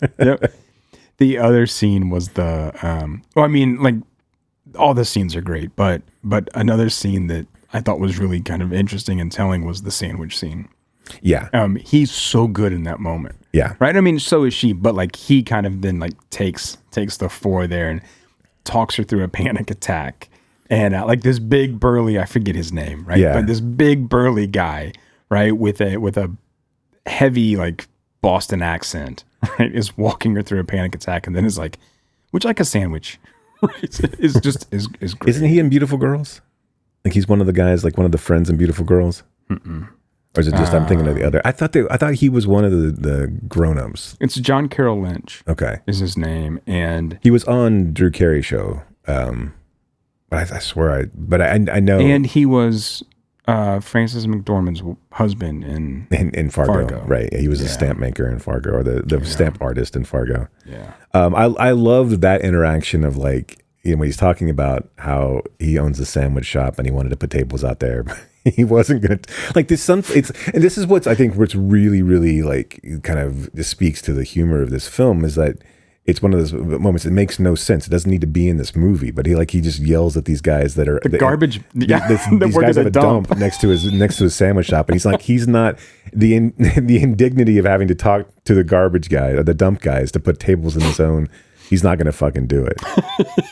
And he's like, I'm you know, what it wasn't I'm an asshole, but I'm not hateful. I'm just I'm an asshole or something along those lines. I can't remember exactly what it was, but and then when she says her name is Agnes, and he's like, ugh.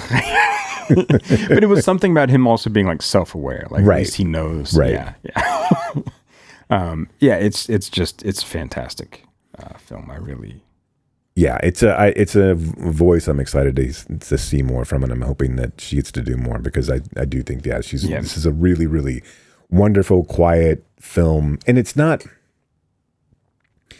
It far be it for me to say how a story like this should be told, right? But I feel like it's such a unique take on this like sexual assault story that is not. It's dramatic. The doctor scene is great too, right? I mean, that was. We don't see enough of that, right? I think in films about sexual assault, right? The doctor's sort of bedside manner, and like, I mean, is he a little brusque? Sure, right? But he's not discounting her. She's not. I mean, but I love that Naomi Ackie is just like, all right, listen, dickhead, you're not going to do this. And it's so good. It's so good. But I also like finding the humor in those moments where she's like, I wouldn't call him my attacker. It wasn't like he was like, yeah. There's just so much like, she's so good. It's such an, I mean, and like, again, as you walk through this film, especially in the first, the first two segments, you don't really get a feel for like, one, it's kind of off. It's a little jarring the first time the time jumps, right? And you're not really sure, oh, wait, okay, this is the past. You're not really sure how you feel about her for the first like 20, 25 minutes of the film, right? I mean, like, I think you're not really sure how you feel about the film for the first 20, 25 minutes. So asking that of an audience, I think is good. And I think that, a lot of the opening of it is a little cloying in a way, which you were just like, it's again, still kind of off-putting. And I think it's meant to be cloying in that sense of like, because you're supposed to kind of feel how Agnes feels in that situation of like, I don't really want to fucking go to this thing. Like, and these fucking people, this was years ago, and you're the only one I liked then, and the only one I like now. Right. So, and then I love how all of that just then turns into this awkward, like, mess. Yeah. And it's in a weird memento way. You don't actually, the context doesn't come until much, much later about why all these people are the way that they are and the way that they're behaving around each other, the way that they're behaving around each other. But I love the way information is dribbled out in this film. Yeah. Right. And we see the, Agnes's kind of rival. We see her act a certain way and Agnes got the full-time job and everyone loves Agnes or whatever. And like we understand kind of like what, all right, this is going to come up again, right? Or you see that tension there. And then Naomi Ackie's kind of like, bite back at that. Right. And so you see these kind of allegiances that you understand. Well, I mean, hopefully that you're going to see later in some sense. So yeah, it's great. Go see it. Find it. Rent it on talk about it. And I don't know. And then tell theaters and then write your write your A24 congressman and tell him to put it back. Next time they have a film like this, or Earth Mom, or Problemista, or a good film they've got in their fucking canon, to release it to a theater and keep it there, right? Yeah. Instead of some sort of like some sort of farcical horse shit that's just another like Death of Unicorn, right? Like what would so we're gonna segue into Amanda Kramer's Give Me Pity, but. Well, I mean, why wouldn't A24 give Amanda Kramer $20 million? Yeah, I don't. I mean, I know that they give it to Ari Aster, and I mean, of course, he's a man, right? So it makes more sense now that I think about it. But I mean, like, think about what she could do, right, in a situation like that, more so than. No, I mean, of course, we haven't seen By Design yet, so, and I have no idea what the budget is on that, but. Working with Juliette Lewis, I'm trying to think who else might be in that film. But, I mean, there's more people in that film and maybe there's more of a budget to that. But, I mean, that seems like where she might thrive. Well, that's saying she's not thriving, but you know what I mean. Right. I guess my point being, I don't give a shit how much money you give her to make the film. What I give a shit is how much money you put in, on the screens, that you put on and keep it in the screens, right? Like, again... You can't tell me that there's not an audience for Please Baby Please. Oh, right. Like you can't tell me that in a world where you get something like Eddington on the screen that there's not a place for Please Baby Please. There's not a place for the conversation around Please Baby Please. There's not a place for conversation around Lady World. There's space in theaters for these movies. And there are people that will go see them if you give them the opportunity to see them.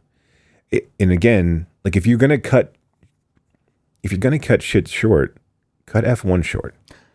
Right. I mean, I know you spent $100 million in this film or however much you spent. Yeah, but this is also going to be on Apple TV like in perpetuity. Right. And they know that. And that was the whole point.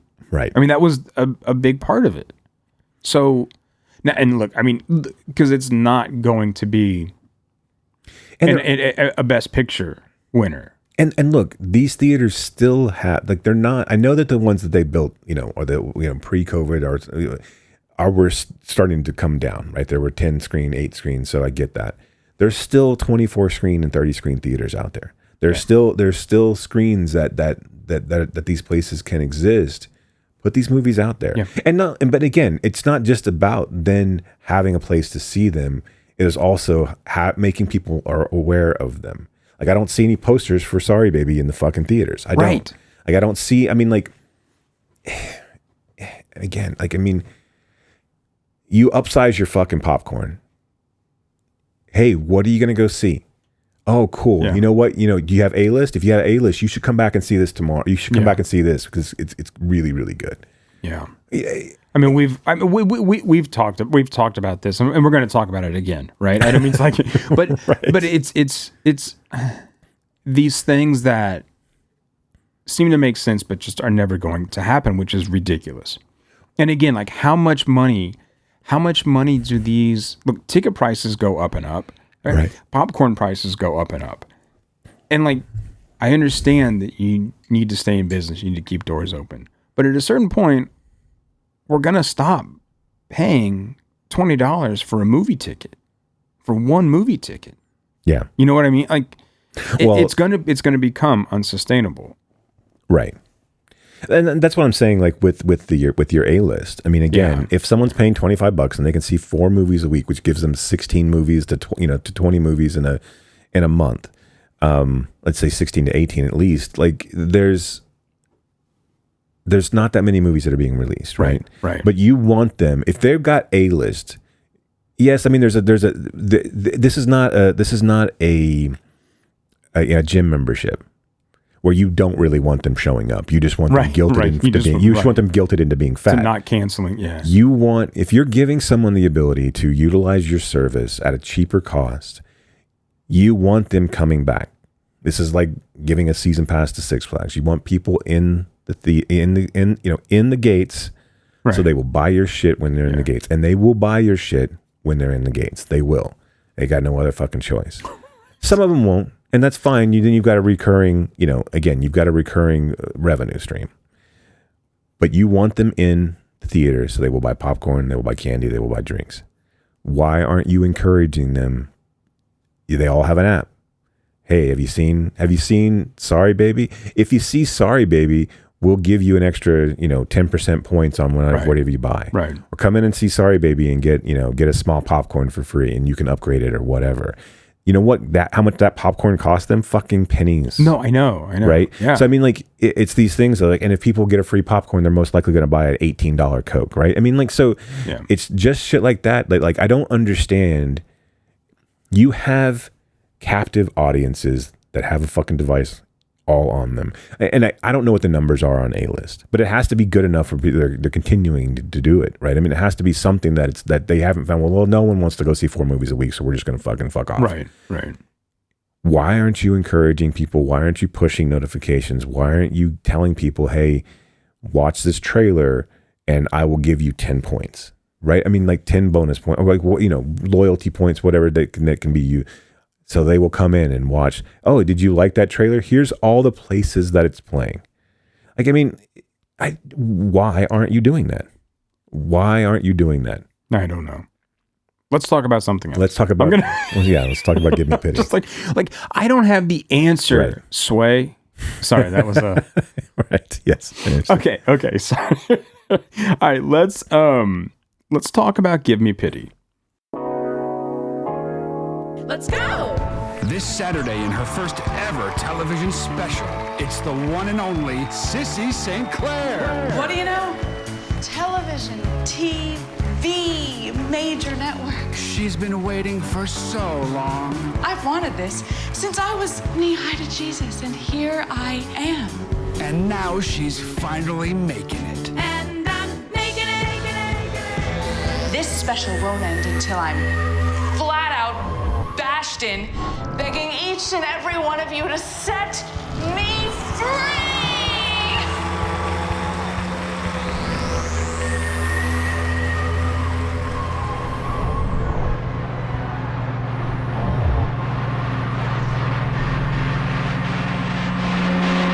Who do you consider to be your biggest competition?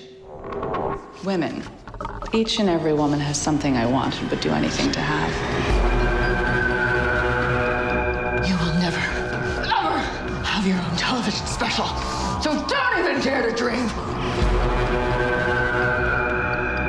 What do I see when I look in the mirror? I've been waiting for so long. Give me pity. I'm finally where I belong. Hard to look. Hard to really look. Give me pity. Saturday night. Sissy St. Clair graces the small screen for her first ever television special, an evening full of music and laughter, glamour and entertainment. But Sissy's live event quickly begins to curdle into a psychedelic nightmare. Where have I been sleeping on Bette Midler's daughter the entire fucking time? I must have as well. Like, where did she come from? I know. No idea. Like, because she's not a kid. This is not. This is not her first right. This is not fucking Blossom playing her as a younger person in Beaches. Like right. Mayim Bialik. which is an important thing for me to stop the podcast down to make sure I could get through. But yeah, I mean, like Bette Midler's daughter is just is incredible in this. So good. So good. So good in this. All right, before we get started, she's amazing. Where do you fall on Bette Midler? Or do you fall on Bette Midler? I mean, I was a big For the Boys fan. Were you? Absolutely. I'm pretty sure my mom had the cassette, right? I don't know. I mean, look, I think Bette Midler, can we deny Bette Midler's talent? No, I don't think that's a thing. Right. I mean, is she a little much for me sometimes? Yes. Right. But I mean, do I think she's good? Like, look, I like Beaches. Again, I was James Caan and For the Boys when I saw those. Did you see The Rose? Have you seen The Rose? I don't know. Okay.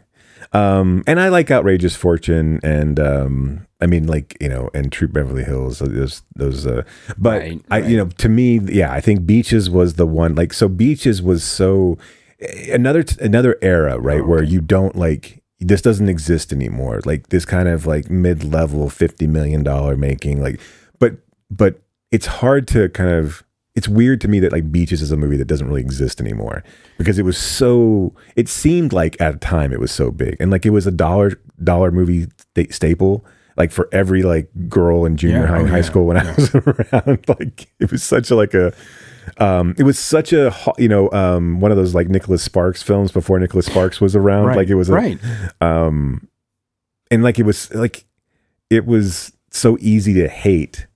But then, like, there were parts of it that were, like, really good. I really love the Otto Titzling portion of it, like, when she's, like, in New York doing that shitty, like, off-Broadway play. Yeah. Well, I haven't watched that film in a long time. I've watched, I mean, really, I probably saw it theatrically 6 or 7 times because it was such a dollar store staple, a dollar movie staple that, like, and we just spent so much time there that it was just, like, we saw, like, Back to School and like everything that came out in that kind of same era, we would just see over and over and over again because it was a buck, right? So that's where you spent your entire damn day. But she's been in a bunch of stuff, but like never as a big like, lead role. It feels like she's like a budget Barbara Streisand, right? I mean, like I don't know, kind of just like seeing it from an outsider's. Wait, Bette Midler? Yeah. Oh, I was talking about her daughter. Oh, sorry. Sorry. No. I kind of like. Yeah. No, but right. You moved on with that. Which is fine. I didn't mean to do that, right? No, but I agree. Right. She's sort of like, yeah. She never had, like, she always had the chops, right? But never had, like, the star power that someone like, even though I think, she was probably an A- lister, right? Right. And in her heyday, I think I kind of look at her like, her character in Beaches, and I can just kind of equate those things. Right. That's who she always was, right? It's just that person.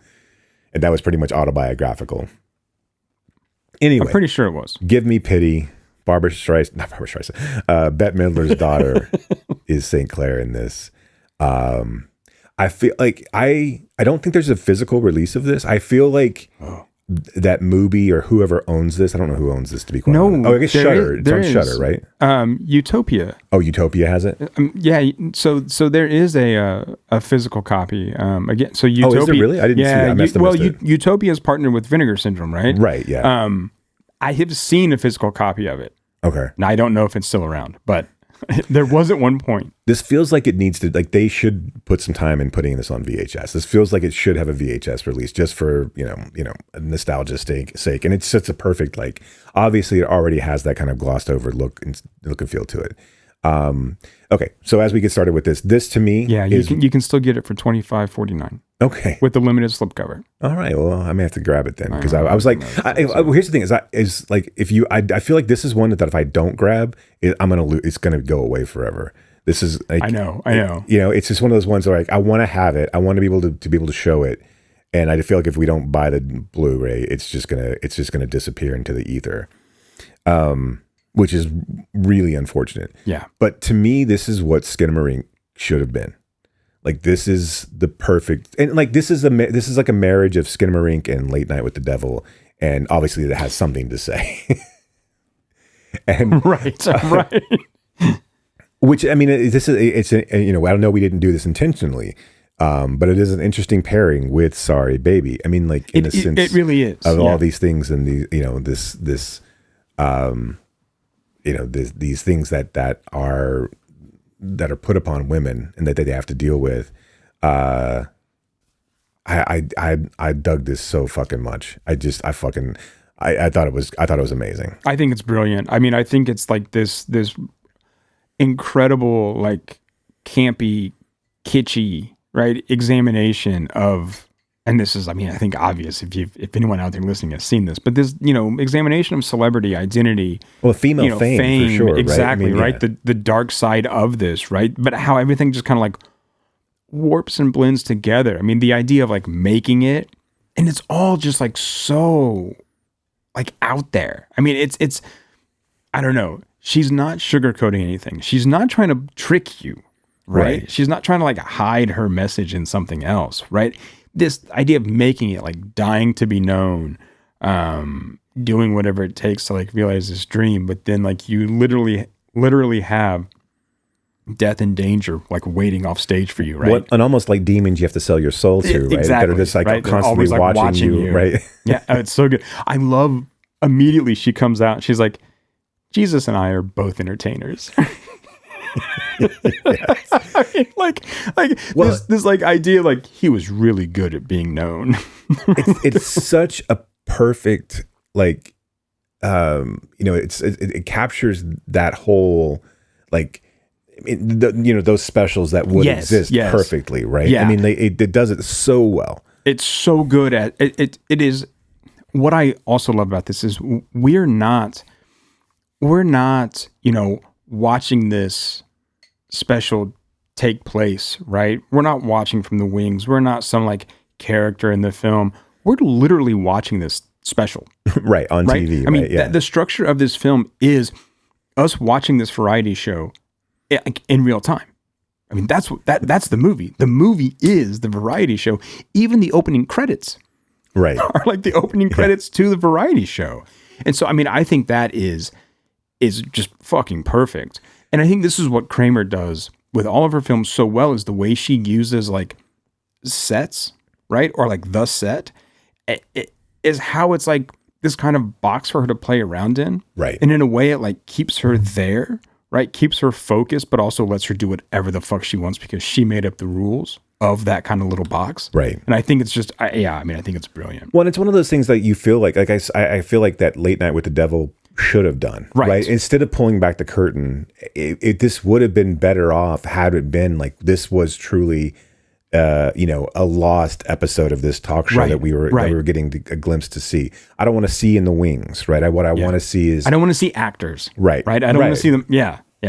I want to see this all kind of unfold, and I think this also, like, again, what I wanted from Skinamarink, which was a little bit more substance than what was given. I understand, like, the idea, but like I'm much more willing to go with this rather than having so much be just the visuals and there's really no I understand Skinamarink not trying to be a narrative structure right. But I understand, but it loses me way too often, and it becomes so repetitive that at a certain point that I'm just bored by it rather than scared by it. This is not necessarily scary per se, but I do think that this like speaks to like the horrors. You take this as a companion piece, or you look at it in the same light as something like The Substance. This is way less on the nose than The Substance is. Yes. And still kind of talking to the same, without all the blood and the gore, speaking to the same things that Substance is trying to lay out for us as well. And I think, the structure of this works on multiple levels too. Right. So, I mean, as we're getting that kind of like message and metaphors, we can also just kind of watch the variety show. I mean, the delivery system is so cool. I mean, especially if, and I think both of us have seen enough of these types of variety shows to know exactly kind of where it's going. Right. And then to watch her kind of like go off on these weird tangents almost, or say these like weird things. You're like, where did that come from? But like you can see that happening with like Conway Twitty or something, right? Because we've got these like zippy one-liners, right? That are cheesy and corny and like, yeah. And then like the kind of winking to the audience. Right. And then like patriotic acknowledgement out of nowhere, right? Like these non sequiturs, like I love America. And you're like, where did this come from? But that's exactly how those shows were. And so you can watch it as a kind of like homage or deconstruction of that. Right. And then we get all the other stuff too. Yeah, even like the letters from the fan, the letters from fan segment, and then the segment where she's putting on, she's on the mirrored, the lighted up mirror behind stage, getting ready and stuff. Yeah, it does all of those so perfect, and just like you said, the song and dance routines and all of them being just all these like little notes about her how handsome her dancers are. Like right. It's so good, and I think like I said, it does its it does its messaging so well, and it breaks it down so like this like confusion and horror that it descends from these from when the special starts to break down. That I just think it's really, really brilliant, and I think it's one of those ones like as you watch it more and more and you start to realize exactly what she's doing. I really was just kind of in awe of it all. Oh yeah. And I think it's funny because this I think this actually is on Shudder or was on Shudder. So it's on it was on AMC Plus. It's on AMC, right? So I don't know exactly what service which, AMC Plus has it, right? Yeah. But I know that Please Baby Please is on Shudder, and I feel like I feel like her films are falling in this weird spot where no one knows what to do with them. Yeah. Because and again, I'm all for Shudder picking up the mantle and showing different things, and I know they've shown some some Japanese like Yakuza films, and they've done other things other than just straight up horror. But I do feel like that the audience that subscribes to Shudder specifically is looking for like a certain, type of horror. Right. Well, I mean, just yes, but also just a very specific, this is not a horror film. I mean, existential horror. Right. But it's not, there's no Monster stabby, there's no stabby pillowcase on right and the wings. True, right. Right. I mean, I guess there is no stabby pee pee poo poo. And and I guess if you're, and maybe, I mean, I do think there's room for this elevated level of horror. I just don't know if your average not to diminish your average Shudder user, but I mean our subscriber, but I don't think that's why they were signing up for the $6 a month for this service. Right. I agree. I mean, and I agree that I don't think anyone quite knows what to do with Amanda Kramer. I don't think so either. I don't think so. And this is one of the things I do, this is why I do want to pick up the physical media versions of these things, because again, I do feel like these films are in danger of being lost. Yeah. I mean, because Paris Window is practically, I mean, it's available as a special feature. I mean, it's not, and again, I don't know if the artist cares necessarily.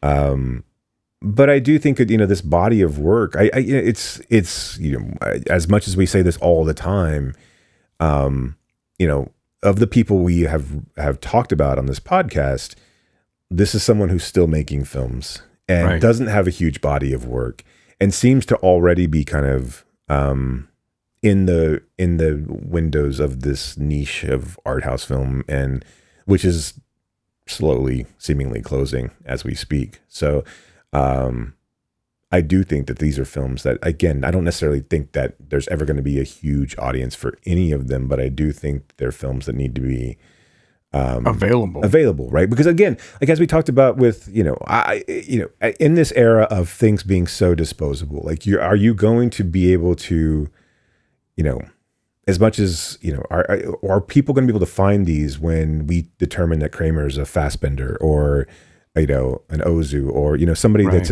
an important filmmaker that we should have known about, a Matsumoto, right? I mean, are there, and again, with Matsumoto's films not being able to be seen either, it's how do you protect from that? And are there people that we don't even know about that and I'm sure there absolutely. are, right? Of course. That we're missing that we should be watching too. And if you know of someone we should be watching, please let us know. We're always happy to take suggestions or just, I don't know, enlarge our knowledge base. But I mean, like this, I feel like Kramer, like if we talk about Kramer, it almost feels like it's almost like we're talking about a dissertation or a class that I feel like I don't know how to obviously when we screened Please Baby Please, there was, some discussion and people like that film. And I think that's I think that's out of her filmography. It's probably the most accessible and it's as much as I want to say that it's the least challenging of her films. Sure. And I don't mean that in a negative way, aside from, it's one of those films I think you have if you're not looking at it as I'm going to break this down as a piece of art, I can just enjoy this as a film. Yeah. Like I think Lady World's probably hard to just enjoy as a piece of art. Right. I think so too. I think Paris Window maybe is not so much. I think that's an easier one. I think that's you have to have kind of an art house, a vibe, a mentality, I guess, to really kind of want to dig into that film. I think it's probably easily dismissed from your, Joe Blow, your front row Joe. Sure. But I feel like this one feels like it could, like in a world where Skinamarink and Late Night with the Devil exist and have some push behind them and people are talking about them, like why aren't we talking about Give Me Pity? Right. Yeah, I don't know. Where's the studio executive that sat down with Skinamarink and said, hey, I'm going to get this into the theaters? Where's the studio executive that sat down with Late Night with the Devil and said, hey, I'm going to get this into theaters? And then sees Give Me Pity and says, oh, wait, this is not worthy of those two films. Do you think it's because someone is myopically looking at the kind of category or genre and saying like, well, clearly these are horrors, so this will bring more of an audience where I don't know what to do with this, even though they share aesthetics? Yeah, maybe. I mean, I'm not to defend that guy, right? Because I would much rather. They may not even exist, right? I mean, we'd be putting a lot of eggs into one basket in this case, but it just seems like you can easily kind of pitch, right, Skinamarink, even though it's not a traditional. I mean, right? It's like, oh, it's these kids, and it's like this kind of like spooky, and like, oh, okay. And same thing with like Late Night with the Devil, right? Where there's and you got devil in the title. With this, it's like, well, what is this? Well, this kind of small time, maybe never was, has a variety show special, but kind of in her head, she's always questioning. Okay, what? Like, what? So what is this? So, but the structure is the variety show. Wait, what? It's in 4:3. Right. It's like like grainy TV. Right. Yeah. It's got a Vaseline quality. Right. To it, Right. I mean, like I'm in. As soon as I hear those things, I'm definitely in. But yeah, I mean, for your, like you said, if you don't have that sensibility and what you want is a title like Late Night with the Devil.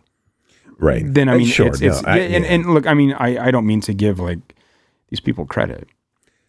But I mean, like, okay, but how and again, and I don't somehow Skinamarink gets into our. I mean, look, we're seeking out Give Me Pity because we know Amanda Kramer, right? We know right, and we're also doing this, so that's part of it, right? But at some point, Skinamarink got into our our head. There's other films that we didn't like that got into our head as well that we ended up watching, but I mean, because I don't know if we weren't doing Kramer.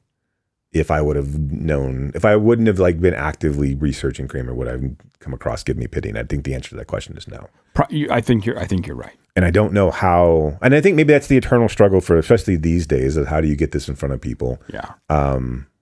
And again, if I was a marketing genius, probably we'd have 250 people at each one of our screenings and that type of thing as well. So I mean, like, it's far be it for me to say that I can make people get out of the house or do something. But if you're talking about passive watching something, if you're putting this out, how do you, how do you make what's the algorithm here that gets Give Me Pity in front of people to start moving the needle here? And I guess that's probably, again, the eternal question, right? I mean, like, that's the same thing. If they knew how to make every movie profitable, they would do it.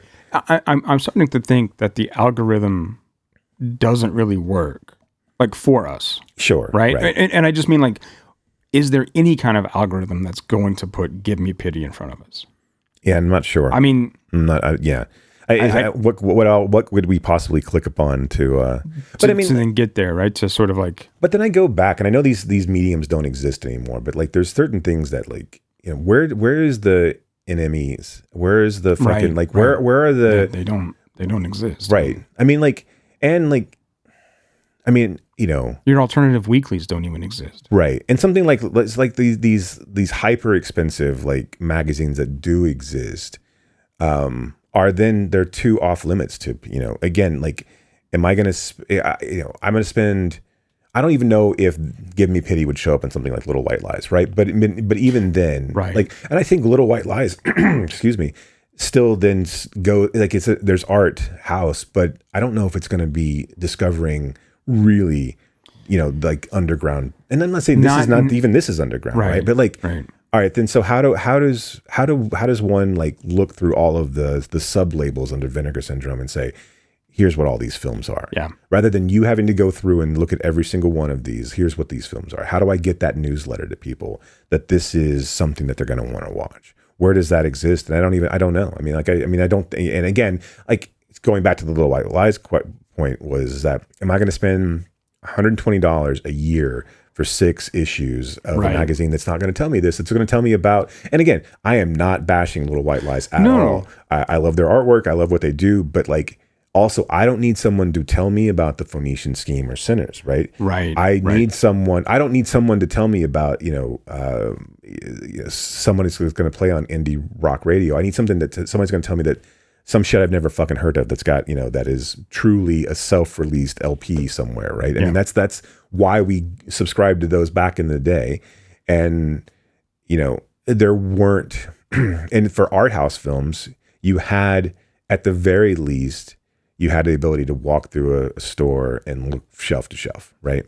And that at some point these would pop up and they would, you know, because again, you had someone who had a membership to your fucking store. You just want butts in the seats. You just want people coming through the door. So I think though part of how we find those things are kind of what we're doing now. Sure. Right. I mean, literally, but there's no conglomeration of that. I mean, like you have to listen to us to know about. I mean, like, so I can't listen to 1,000 hours of podcasts. No, right? I mean, right. But I mean, I think this is where like you spread out that variety, right? So you might listen to The Last Thing I Saw, and they're going to cover Locarno. Right. And so you're going to hear about different types of films at that festival than you are at Telluride. Right. And when they cover that, you might listen to Film Comment. Right. And they're going to do a whole, sometimes like some really weird things that you've never heard of. Right. By directors you've never heard of that you then have to go find later. I mean, I think that's kind of where that stuff is now. So instead of NME or Mojo, you have stuff like that. Yeah. Right. And then you have like the released people like us, right? That are like, you need to watch these guys, right? You need to watch Kramer. You need to go find Matsumoto stuff, right? And these are people that I don't hear other people talking about either. Right. So I mean, kudos to us, right? For and I mean that like seriously. But I do think this is kind of like the new version of those magazines, right? Maybe. Yeah. I mean, I get that. It feels like, you know, and maybe this is again going back to the death of taste and like and what we're talking about, to do a full circle back, like the stand-up comedians that we are. This callback to like, you know, it's the fact that these things don't exist is that we've kind of lost the focus. And the curiosity. And the cool factor, right? I mean, I think there was a lot of that was driving that, right? I mean, like this idea of like, you used to know shit and it was important. It was a way to fucking differentiate yourself. Like now, does anybody really want to differentiate themselves? Like, like this idea of like, there's some sort of cachet with knowing fucking, you know, whatever. Like before it was, you know, like knowing who Takashi Miike is, or, you know, like, and again, that's a big, huge name, but I mean, you know what I'm saying? Like, you know, well, it's like we talked about at the last Iraqi screening, right? I mean, knowing about some of those films early on was like being part of a club, right? And you met people that way, right? And you had conversations that way, and it was like, oh, you get it, right? Right. And yet now, I mean, what? I mean, you know about the latest TikTok dance. I don't. No, I'm sounding kind of like old, but I don't Right. think that there's that same kind of it's searching out right for those. And it happens so fast, right? I mean that it doesn't But again, how do you pass on? You can't pass on a VHS anymore. You can't pass on a mixtape anymore. You can't do those types. I mean, you can, but no one can play it. Well, I mean, I can, but sure. Yeah. No. I mean, right. You want to send me your VHS tapes or mixtapes? Please do. I've got, I know. I can play them. I will play them. But I mean, you get my point. Right. Yeah. Right. Yeah. Before, like that stuff was ubiquitous, so you could do that. Where now, the ubiquity lies somewhere else that, strangely, isn't as convenient for some of these things. Sure. Right. Yeah. Well, our charge to you will be that we will try to bring you more weird shit. Weird shit, but cool shit. Weird, right? cool, good shit. Yeah. And again, we will be the only podcast that talks about Eddington, Sorry Baby, and Give Me Pity in the same episode. And finds a way to kind of like link all of them. You know? Right. So yeah, I mean, look, our next episode, at least preliminary, I think we'll plan to take a look at 2 new horror films that are generating some buzz, with Together and Weapons. And then I think we'll find something else to throw in there. I want to open up our series of Does It Bang, not Dangerous Bangers so much, but like Does It Bang? Yeah. But like, because we've talked about this before about films that somehow have gotten this idea that they're good movies, and that I don't really think they are. Like I didn't think they were when they first came out. So this is a kind of like, were we wrong? Right, were we wrong? Yeah. So why don't we do that? Why don't we do Together, and we talking about weapons? Is that what we're talking about? Yeah. And then let's do The Crow. Okay. So before we dive into the alts, we'll do those 3 films. The early alts. And we'll determine whether or not once and for all we'll be the definitive voice of whether Brandon Lee's The Crow, Does It Bang? Right. Were we wrong? Were we wrong about The Crow? About The Crow. All right. I like it. So that's what you have to look forward to next time. So yeah, until then, thank you all for listening. And keep screaming.